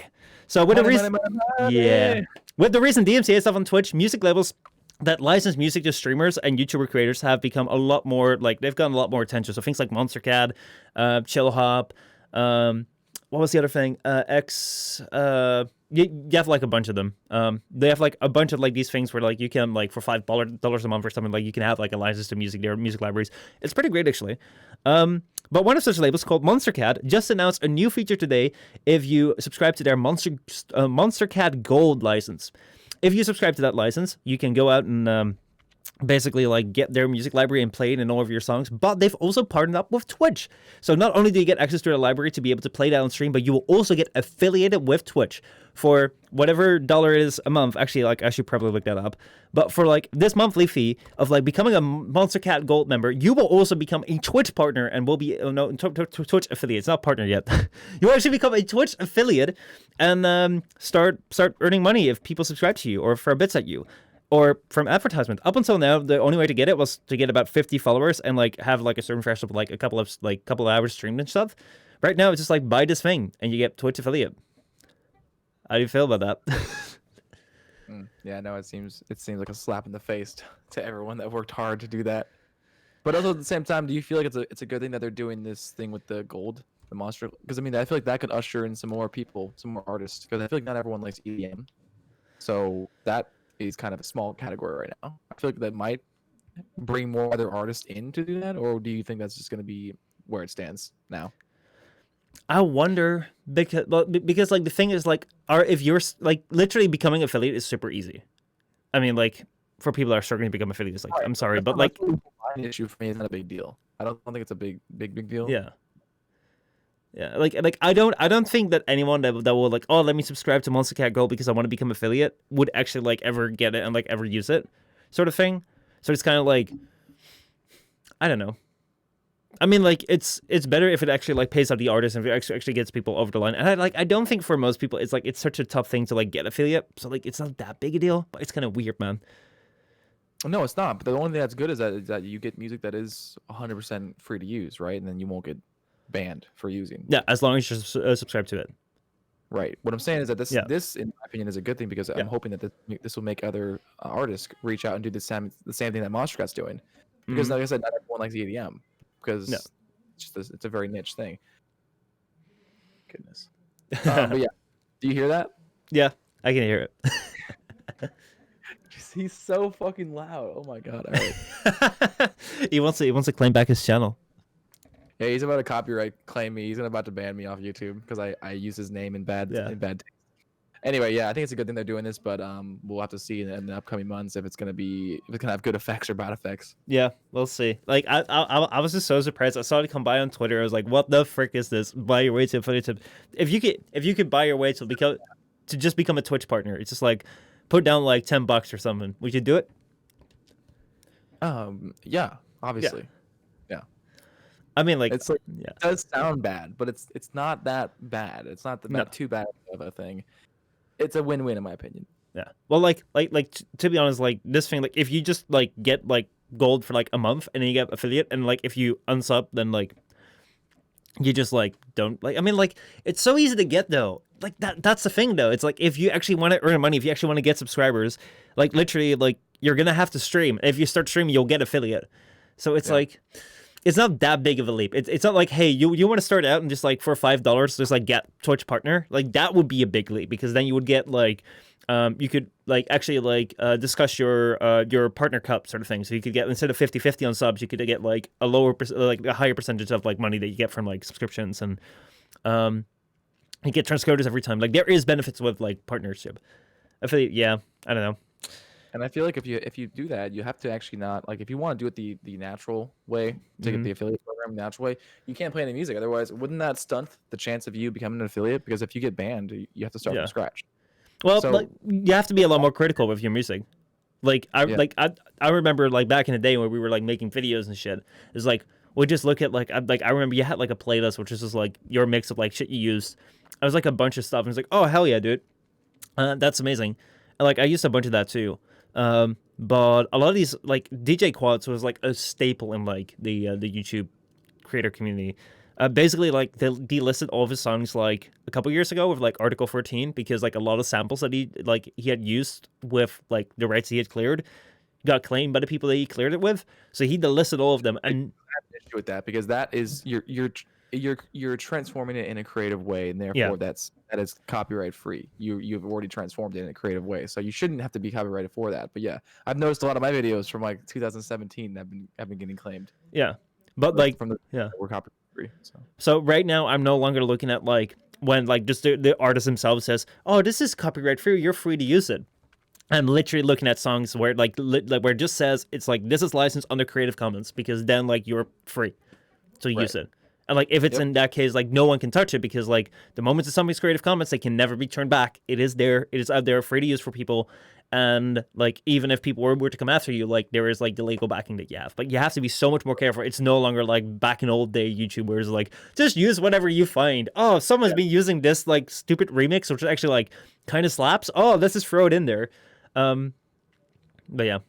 I knew that too when I was like 17, 16. I always knew those videos were gonna come around and bite my ass in the future. Yeah. It's like, oh, this is not actually free, but it says free in the title, so I really want to do it, and I don't have time to look for another video, so and their song. Let's just go over it. Like I wonder, like, do you still get that much traffic on like things like revenue reviews at that time and shit?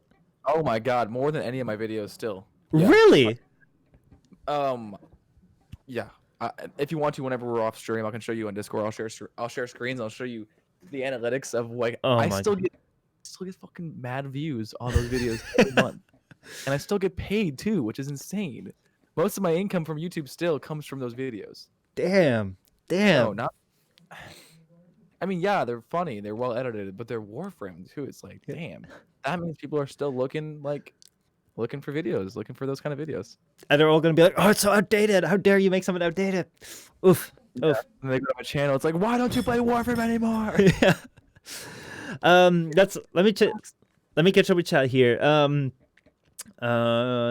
Let's see. Jin says, actually, Cyberpunk is made by CG Projekt Red themselves so that no one can get DMCA while streaming the game. Unless someone makes a remix, just like they did with Among Us, and use in-game sounds and then, like, claim that, which has happened on YouTube.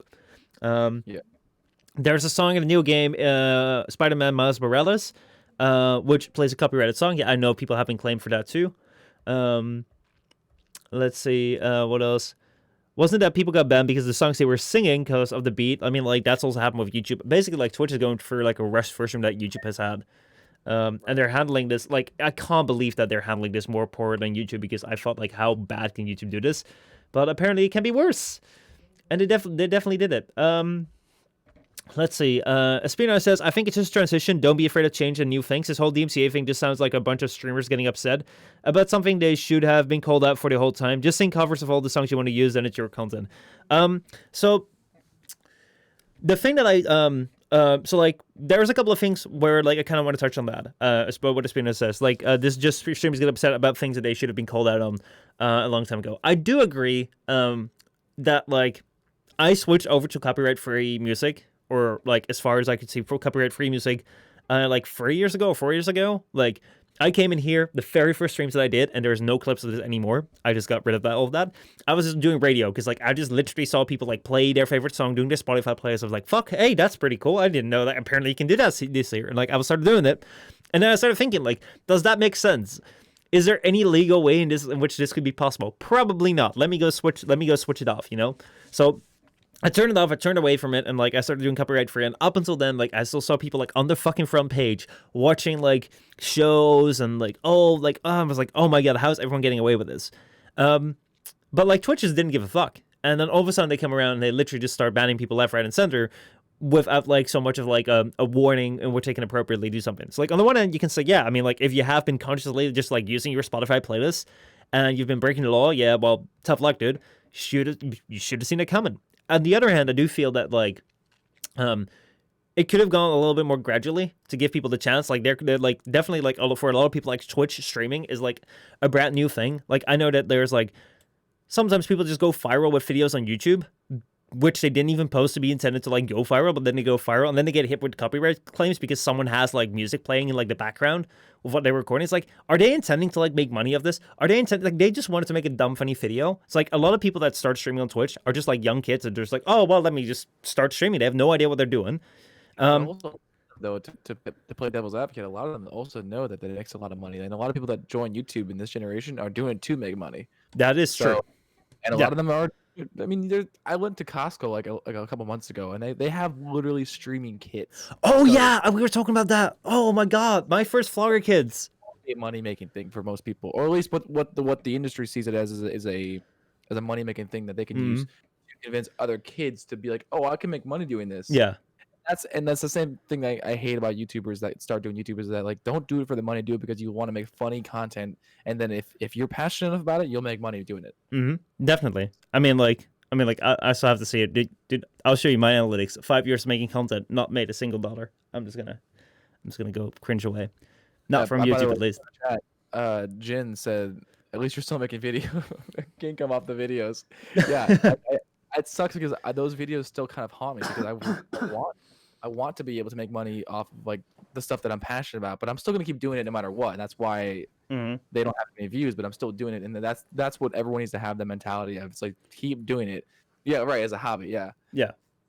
And if it makes money, then it's good. If not, then yeah, be happy with it. Definitely. I mean, like, yeah, like the argument you make is like, yeah, like some people definitely do it for money. I do think it's it is like if you're starting out, like being able to figure out your way for like, hey, what works, what doesn't. It's very unclear, especially when there's like channels where like, oh, this is copyright free music, and it actually hasn't been cleared.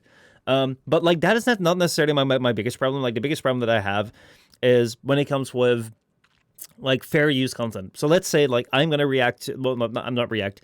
I'm gonna review on stream. I'm gonna review like a piece of content, which is a perfectly fine thing to do. Let's say I want to explain something by the hand of like, let's say Cole made a video and he's a great editor, and I want to like show his video like the way that he edited things, because like I want to give you like guys a live crash course in editing, and I want to be like, okay, so like this is the way that it's done. Can you guys follow? If you guys have any questions, I'll just like throw like we'll scroll back and forth. It's a very fair use way of like going about things. However, because Twitch can't make a difference, that will just get fucking claimed to hell, and I'll get banned. And it's like, where does that make any sense? Like, that's not legal, and there's no recourse. So far, there has not been a single point of recourse. In YouTube, if I felt that was like copyright infringement, or like you were somehow taking income from me, then on YouTube I could be like, hey, I'm gonna claim you. But you're saying on Twitch they can just do it automatically. Well, like but like in Twitch they can claim it, and like the channel's gone. Like you also don't get a recourse. Like that was the biggest thing that people were upset about. Is like if you would be claimed, you would be banned, and you wouldn't know where the infringement happened. You wouldn't know who claimed it, and you wouldn't know what it was. So it's like, what do I do? Is that the reason that Doc got banned? No one knows why he got banned. I still don't know either. That's why I was wondering if I just cross the hairs. If you know, like you're gonna be like the person to break the internet, because like even Doc himself says he doesn't know. Well, that's what I'm saying. Isn't this kind of the same time as? No, that was like a month or 2 or 3 before. Okay. Sure, that's kind of close though. Yeah. Espino says, I'm not saying that Twitch couldn't have handled better, but just like anything that's considered disruption type business, Twitch is making up the rules as they go along. They're getting heat from the DMCA, so now streamers have to swallow whatever Twitch feeds their way. Yeah, like again, like where else? Yeah. I don't feel sorry for people that were playing their Spotify playlist. Like, it's like, come on, dude. Like, if you see that go down on YouTube, that you can't do that. But like the finer edge cases where people like, I mean, like again, like I don't know if you've seen like a lot of YouTubers making videos about Twitch streamers lately, but basically before this happened, there was like this entire thing where like Twitch streamers, like, remember reaction channels on YouTube? Like, Twitch streamers were like a lot worse. Like, some of the biggest creators would just sometimes just like spend like hours just like watching videos. So like they would just have videos on the channel that just like walk away, or they'd just be eating things to like react to it. And it's like, well, yeah, like how much of that is like, it's like, the same thing too. I've always had that argument as well. It's like, yeah, you're totally just taking somebody else's content and profiting of it. Yeah. So like I can't see how that is in any way legal. The same thing with like PewDiePie did some live streams recently where he was like watching Phineas and Ferb videos on YouTube, like watching full episodes sort of thing because they were like on YouTube. And it's like, okay, well like how is this legal? How do you make this work? Because to me it just seems like you're watching Phineas and Ferb and broadcasting that to like a bunch of people right now. But apparently like it was totally fine because like YouTube sponsored these.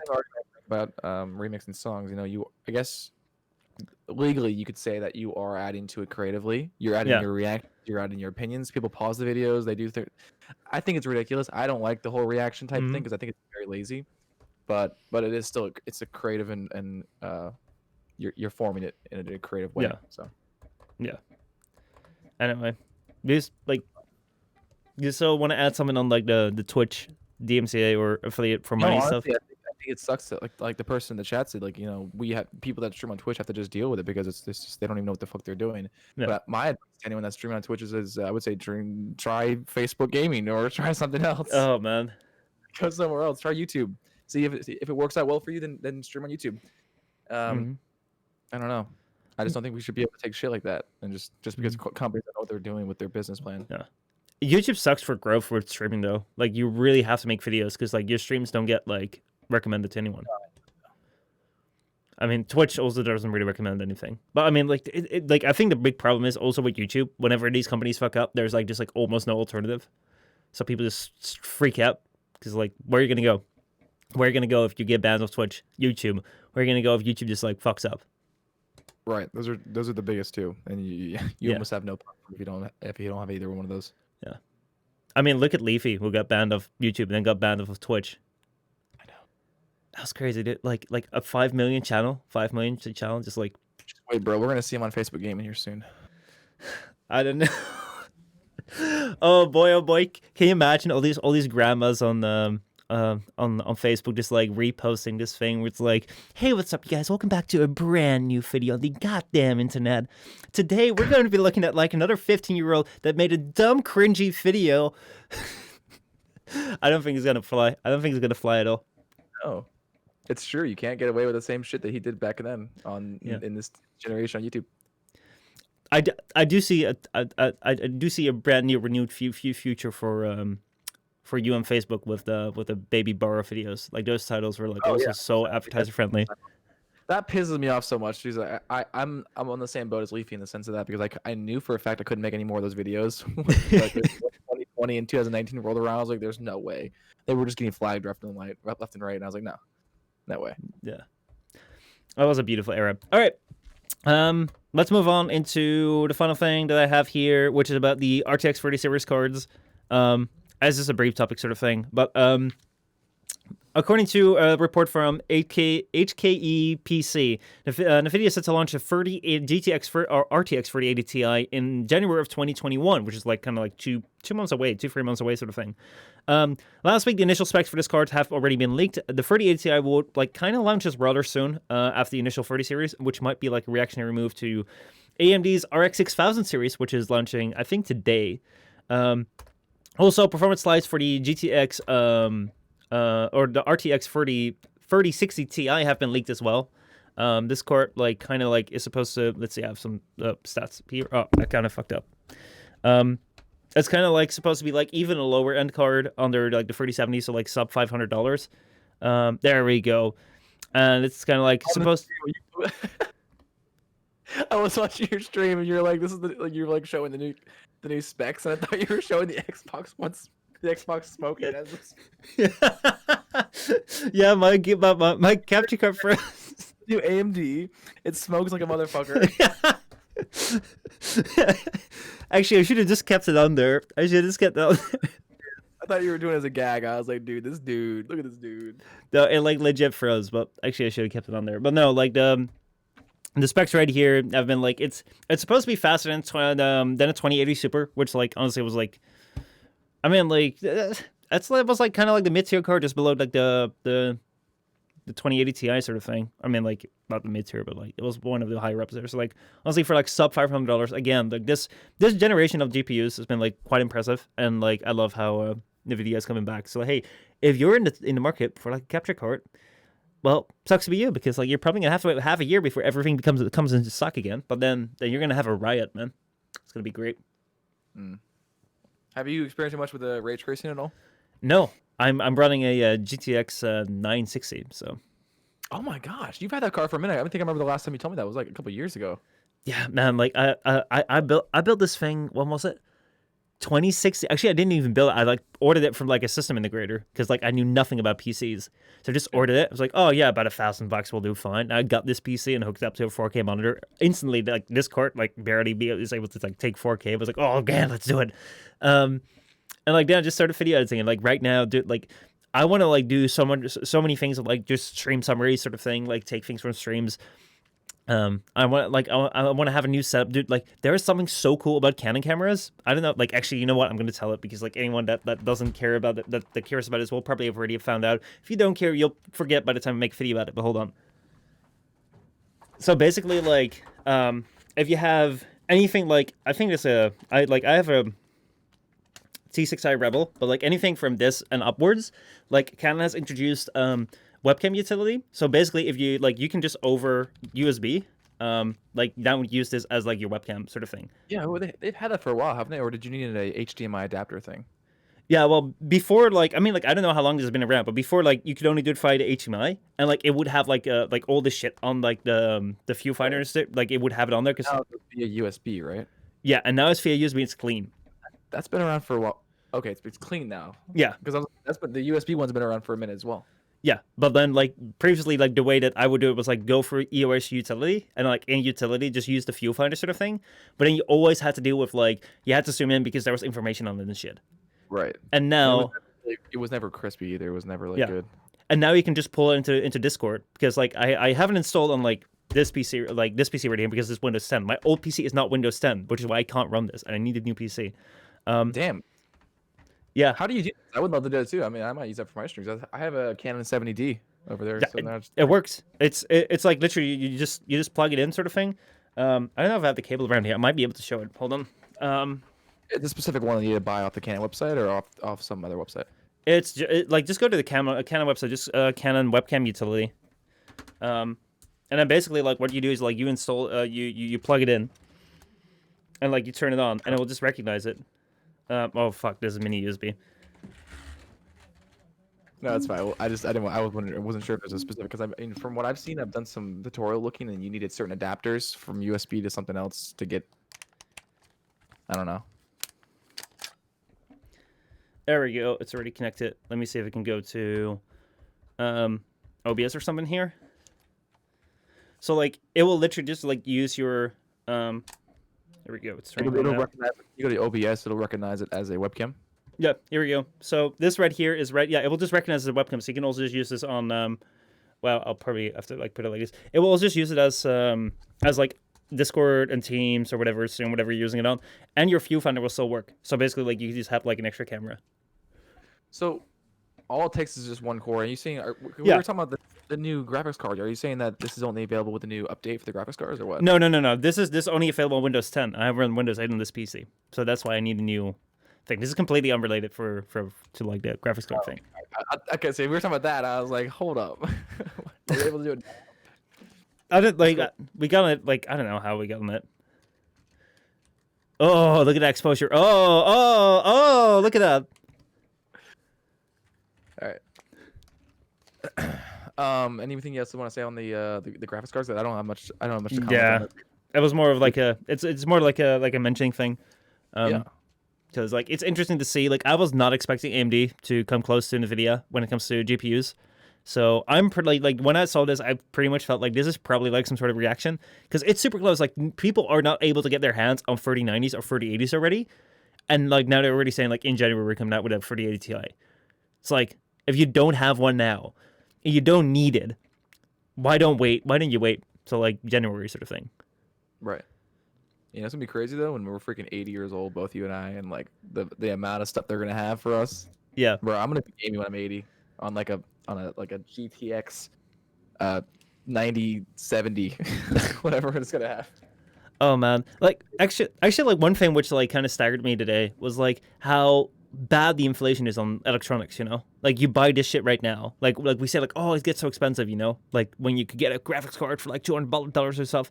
But like you right. like last year, like the $1,500 graphics card was like just as like even worse or like just about as good as like the $500 one today. It's like if you buy something in computer world, it's already gonna depreciate so fast, and like in 2 years time, like it's not even gonna be able to keep up, and like that's insane because there's no like I can't imagine any other industry really other than tech where like it just depreciates so fucking fast. Because like if you buy like headphones, like I'm noticing you have like the balance headphones.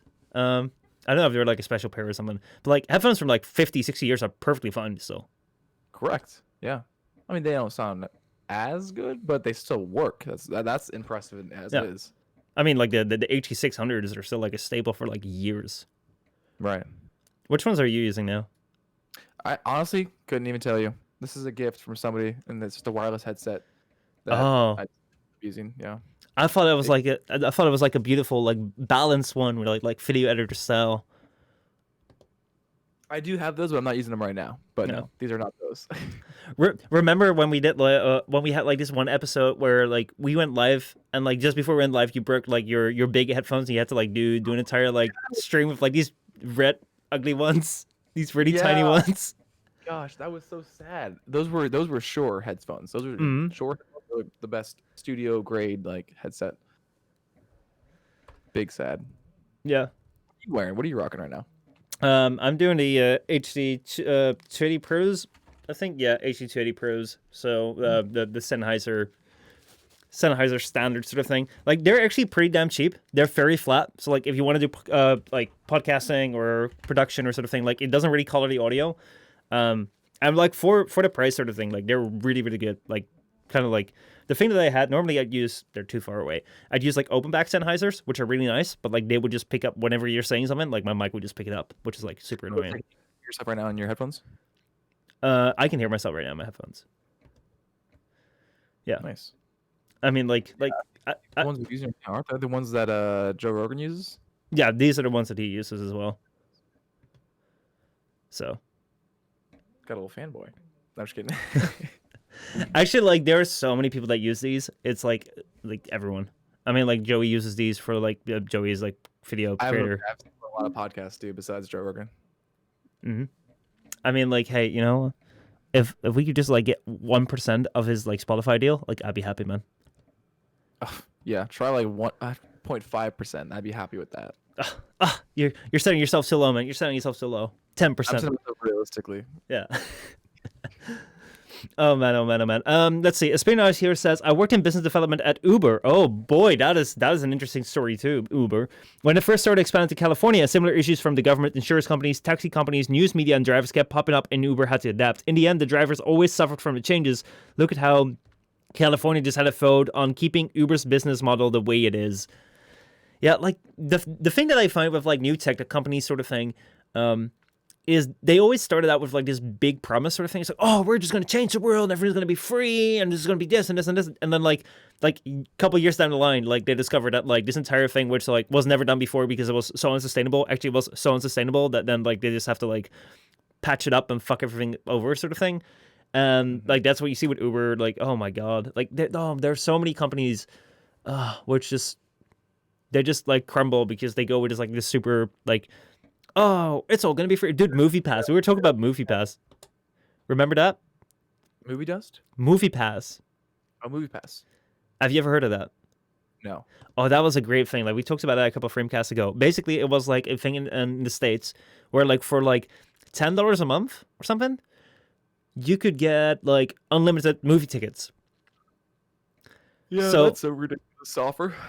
That was like it was amazing because like they were banking on like that people would just get it and then like never go to see the movie, but people just went out and like started watching movies, and it was so beautiful because like they wouldn't like buy tickets with like deals from like cinemas. They would just like literally buy it from the cinemas as you would. So Movie Pass was paying full price for the tickets, and people would just had like $10 a month or something, and they would just like unlimited movies. So they went out of business real quick, real fucking quick. Yeah, Uber is definitely, the idea itself is over its head, and it was pretty obvious they had to charge. Yeah, and honestly, in California too, I'm surprised with the whole COVID thing. I just moved back from California. I'm surprised that things really didn't change much for their policies, except for people having to wear masks and stuff. I'm surprised that it didn't take a bigger hit than it did. with COVID. Yeah. I mean, it did for a little. I'm sure if anyone drove it, it took a hit for like the first couple months, but it is like a very like sunny place sort of thing, and like I know that like being outside and like having like UV light and stuff, like vitamin D is like kind of like good sort of thing. Yeah, that's why I wanted to go out as much as I can in the summers. Like I can imagine that like that can kind of keep it down, but then again, like it can also get people to like come out a lot. So, by the way, like what's been the biggest difference between like Florida and California, having lived there in both places? The strict lockdown rules are not nearly as bad as California. Which is a good and bad thing, because I know I do need to stay home, obviously, but whenever I want to go out, I don't feel like I'm a prisoner of war, you know? Yeah. Going outside of the house. Different governors, completely different governors. Gavin Newsom, completely different than what's his name in Florida. Weather sucks ass here. Besides all things, I miss California's weather immediately, but there's a beautiful sun shining right behind you. I know. I'm trying to not. Ah! Sorry. I'm trying to prevent that from glaring your guys' screens. There we go. But yeah, other than that, I'm enjoying Florida, but I'm kind of ready to go back to LA. Mm-hmm. Yeah. And by the way, you need to go back to LA too. Whenever I go out there, you should chill out there with me. I definitely need to check out LA at some point. I've never been, but once it opens up, I'm definitely coming over. For sure. We should actually we should do like a Team 10 house for like a week. Dude, we should go to that one place where the colorblind cure is, you know, like the oh yeah, the observatory. Yeah, that one place. Like I've never been to LA, but like there are so many people. So many times. I know all the paths up to the top. Yeah, we should totally do that. There are so many people that go there. It's like I'll see that like come by with like iDubbbz, I'll see that come by with like H3, I'll see that come by with anything for Fuse when they're there. Anyone that does like an LA vlog kind of goes up there and like, oh yeah, I recognize that place. I have never been here, but I recognize it. I'll take you there. We'll go there. But it'd be fun. It'd be really fun to have a big gang together to go like stay somewhere for like a week in somewhere in LA. Mm-hmm. Jin says, "Congrats, Cole. I'm officially blind and can fight like tough Bai Feng now." Here, I'll do the Earthbender stance. All right. Hell yeah. Yeah. Oh fuck yeah. Oh fuck yeah. Oh, did you ever watch the Legend of Korra, by the way? No, I haven't. Have Anybody in the chat watch that? What do you guys think? Because I just finished it. I actually like at the start of this year I rewatched The Legend of Aang, and I just like it's so fucking good. Like we actually had some really good like children's TV shows where like I just really appreciate it because like I also rewatched like actually like the first book, like the first. What are you referring to? With Legend of Aang, there's like I just watched the entire like thing, like at the start of the year. Okay, gotcha. Yeah, that's in my opinion the better one than the two. That was my opinion. The thing which I can really appreciate about it now is like it was so concise, sort of thing. Like they just knew what they wanted to write, and they just like wrote it. Wasn't too long, wasn't too short. Like an horror series, which I rewatched again. It was so good. It was like Gravity Falls. I don't know if you have seen that. But that's also like so compact. It's like they wrote exactly what they wanted to write, nothing more, and like it shows. It's nice. The cool thing about the first one, The Legend of Aang, is that they based them off the books, so they really had like a clear vision as to what they wanted to do. But I feel like Korra is a bit of they take a lot of the magic from the first one, and they kind of recycle it, like everything does in this generation. Ooh, I've even watched The Mandalorian. Actually, I haven't. I have not seen it. I don't know why. It's so good. Isn't there like season 2 coming up at some point soon? We're on episode 3. It comes out 1 week.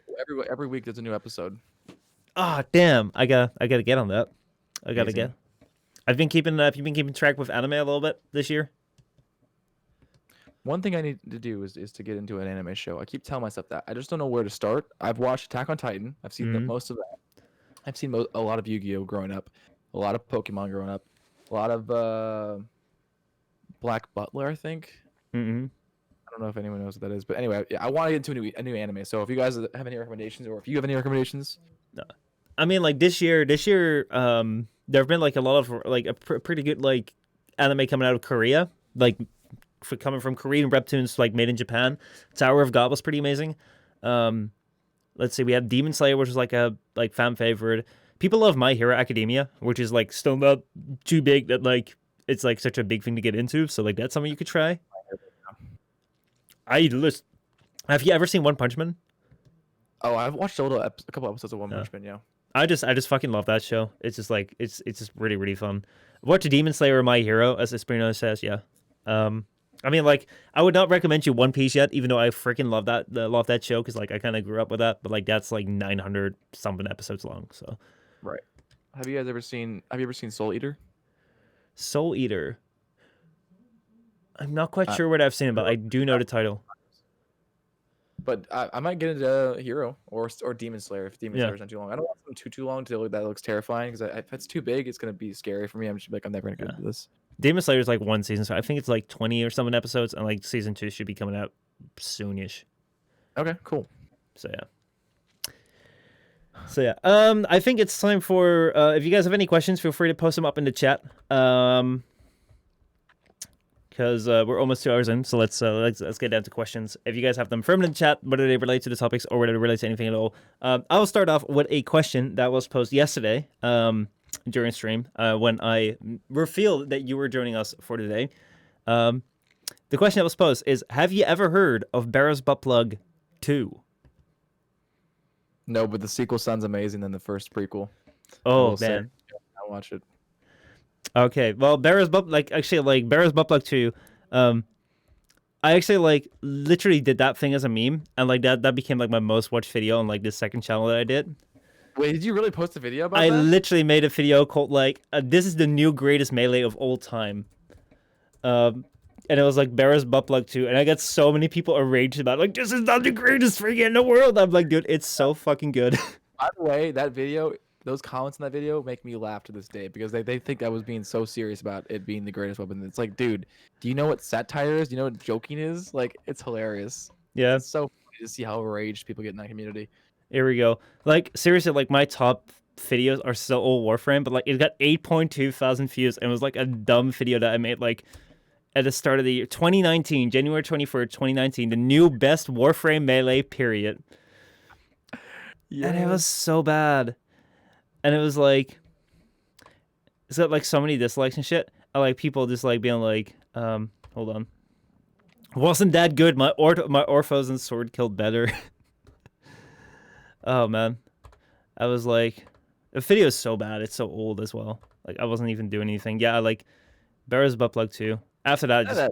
that like and dislike ratio is not too bad. Yeah. Oh man. That was the shit. And then like I mean, it's pretty sick. Yeah. Actually, like it became like, oh yeah, here this is where I referenced that video. Okay. Your anyway, like that was a thing. It's really old. The video is fucking cringy, so like I wouldn't recommend anyone to watch it. Real quick, I want to read a couple of comments. Yeah. But yeah, like that was Baro's Buttplug 2 kind of became a staple. Actually, like oh my god, so I actually joined a weekly Warframe show with Joey Sirra, which was actually quite fun. Like we actually had like a really fun time with Joey doing some Warframe content. And then like what was it? We had like I think that I did a melee video and like it showed that I had like Baro's Buttplug in my arsenal and people just like freaked the fuck out. They were like, "What the fuck is that shit? What is that name?" But yeah, this was actually like a pretty decent one as well because then you could like combine Blood Rush and Weeping Wounds, which are like 2 months that would just like get you crit and status like 100% all the time, which was fucking sweet. It was actually good. Like this one, it's all about how your playstyle is. So it's the fact that anyone can comment and be like, "This is not the greatest." Like I hate min maxers, so cancerous. There you go. Like that actually like in Joey's video, like people are like, "What the fuck is his name?" Baro's Buttplug 2. It was amazing. It was amazing. Best thing ever. I do miss. I don't even know if I want to say that, but I do miss a little bit of like Warframe, like sometimes, because I was so deeply invested into it that I felt like it was like my home. You know, It's like I was so comfortable with it, and I knew a lot about it, and it's like I don't know, it was something nice about that. Mm-hmm. I mean, like what I miss the most, it's kind of like, the game hasn't really changed all that much. I believe it's just that the community or like the people around it have changed. So like I remember like a couple of weeks ago I was going over a bunch of you guys' channels and like you didn't post for like mums, Defton didn't post for mums, Mogamo didn't post for mums. Meme Sage actually just straight up like deleted all those videos on his channel. And it's like, What? yeah, Rob hasn't posted for months. Rob actually got a job again. I read on Twitter or something. But it's like, it just kind of made me sad because it's kind of like, it was like, Warframe was like, we all like all the boys together, And it's cool. Now we're all dispersing and we're doing Yeah. our own path. And now it's all like, everyone's like gone and it's empty. It's silent, too Well, silent. Yeah, no, I really, like I said, now that I have a lot of free time, I do want Yeah. to get back to uploading videos, and I also do want to do stuff with you and Mhm. and anyone like in the community like Defton and wants to do stuff with us, because it sucks. Because like I said at the very beginning of the stream, is that I want to do things with Trent and stuff, but sometimes he's always either not available or he's just doesn't know what he wants to do, and so I want people that are actually passionate about making content as well to do stuff Mhm. with. So I know you're definitely one Yeah. of those people for sure. So. I I mean, want to do some stuff. yeah. I think is for me, I just don't know what I want to post to my channel yet. But I could totally do other stuff in the meantime to give myself ideas. Yeah, I mean, one easy thing is like we're still doing like Among Us every Friday. So if you ever have time Friday, you can just jump in, and you can turn it on stream. We can just like make that into videos and shit. True. So that can be fun, and then we can just like start working on some like videos ideas. Like depends on what you want to do with streaming as well. I think streaming is a really nice thing to turn into videos as well. And it's like one of the things that I absolutely love about like streaming is that like I can actually like communicate with my community. It's like I never really had that connection on YouTube when I started out. Like I was making videos, but I didn't know to who. And now like I know kind of like everyone that's watching, like what the fuck's going on. And legit, like how people had like this drop off with views when people like started doing other content than Yeah. Warframe. Like have not had that. Not at all. Doesn't matter what we do. We're just always here, and it's amazing. I love that. Well, it's probably, yeah, it's because you're primarily on Twitch, which is awesome because everyone that's watching is watching, not specifically just for you, but or not just for the game, but for you. Mm-hmm. Because you're able to communicate with them and you're able to get feedback, and people always respond really well to that because it's like they're a part of this as well. It's not just one person calling the shots. Yeah, and like they're actually like legit really really cool people. Because like They are. Yeah. I know, Is Emil still in here too? let's see if we can give a call out to Emil. Emil, are you still around? Someone like everyone go tag Emil in chat. That she still watches. Like obviously, I believe it. Obviously, it's just cool that you've created this like community that's so well knit together. Yeah. Also, like if Emil is still around, we are we're halfway there. Like we're halfway there for me to give her an Xbox. I promised her to like buy her an Xbox if like a couple conditions were met. So don't act like you know me. Now I know I should still watching now for that free Xbox. Well, the conditions are, I promised her years ago that I would like buy her an Xbox if we would ever have an episode on the couch with you, me, and PewDiePie on as guests. So you're here, I'm here. We're doing a podcast right now, so it's on the couch, and we don't have PewDiePie yet. But I think we're halfway there. The last two options are just going to be super easy. You got PewDiePie in your DMs, right? Yeah. Yeah. So I blew him off the other day because I was too busy. I was in the middle of jerking off and I just didn't want to talk to him. So. But yeah, no, for sure. I'm not opposed to any other streaming. If you have any ideas for streaming, like let me know in the DMs or like let's talk about it this week. Yeah. And we'll actually like for real set something up because I'm free now. Yeah. I mean, yeah. Well, we can talk after stream for some. Emil the Italian. Oh, by the way, did you know that Emil was Italian? No, actually, I thought she was like English or Swedish or something. I don't know. I don't know. Actually, like, I'll go with Swedish from now on. I'll go with Emil's a sweet now. Emil's Swedish. I like that. Yeah, pretend like she's PewDiePie and just get her on the show. Yeah, we'll just. Emil will be our PewDiePie. Fuck yeah. Anyway, if there are no further questions, I think that is it for this week's FrameCast. I don't think there is. That's a joke. Yeah, by the way, like just for anyone listening that isn't in like Emil being Italian is like a meme from like years ago. Oh, she's not Italian. No, she's not. We've been bullying her with that for years. All right. So I'm happy to switch it over to Swedish now. If you. Yeah, I just created a new meme. I've only been on this one episode of the podcast, and I've already created one new meme. Look at that! Look at that! The freaking meme machine, man. Oh boy! Oh boy! Oh boy! I don't even truly know who PewDiePie is. I'm too old for this bullshit. It's just like a starting YouTuber sort of thing. Like he kind of like copied Cole's channel. Yeah. It looked at Try to Cole's get- channel, and yeah. Anyway, that was it. Let's see. Where's the if you was question? What kind of frogs do you like? Hey, Tribal got a question. What kind of frogs do you like? I like the poisonous ones. I like to Ooh. lick them and get like a psychedelic trip going on. Mm-hmm. Yeah, that's usually how I start my weekends, is by finding one of those like bright blue Ooh. frogs, and it's back. Actually, What- I still have a really important question to ask. What do you drink? I see that Sentient put that in the. What does that mean? Yeah, what do you drink? It's a very simple question. What do you drink? Oh, okay. Well, water, and then sometimes alcohol, and then other times if I'm feeling a little spicy, pig semen. I see. I mean, like the most important thing was already set. You are now officially part of a water gang, which is really important. Yes. The one and true only. I didn't start with pig Yeah. semen. I started with water, so that's my Yeah. utmost. Yeah. Though we also have like people that have a semen gang or whatever, like they only drink that, whatever, you know. But water overall. So you're good. Somebody wants to know when my OnlyFans. Yeah.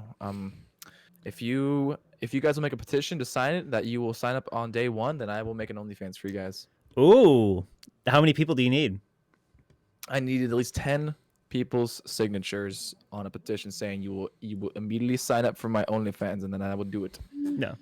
And if you are a cheapskate and you do not want to pay Cole money, there is a free way to see his nudes. Subscribe to him so he gets 1 million subscribers. We still have the clip incriminating him that if he gets 1 million subscribers, he'll do I'm nudes. saying that too.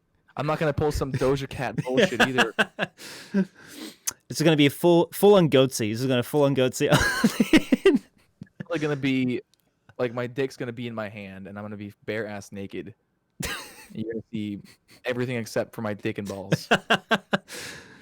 Oh boy, oh boy, oh boy. What a beautiful Framecast that is. As you know, every single week the Framecast. This time not with Drew, but this time with Cole. Thank you so much for listening. And this week, if you want to check out Cole, go to... Where do they go to?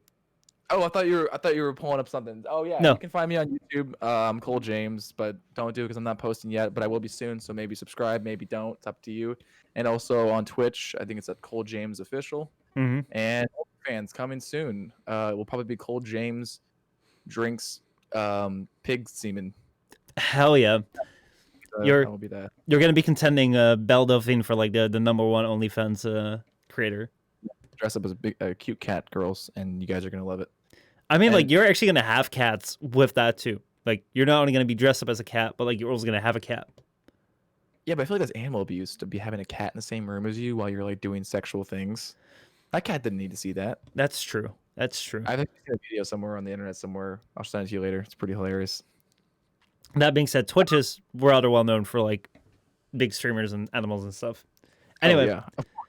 Wait, hold on. That's basically a $300 hand job with sandpaper. Oh my Jesus. Okay. Anyway, thank you all so much for listening. We will see you. you. We will see you next week again. Same time. Well, actually, no, probably going to be an hour earlier because Drew likes to do it earlier. So every week on twitch.tv/Michel Postma, 7 p.m. European time, 1 p.m. Eastern time, and we'll be back. And if you want to catch it, it will be live tomorrow on youtube.com/postma.games. We'll see you all next time. Goodbye.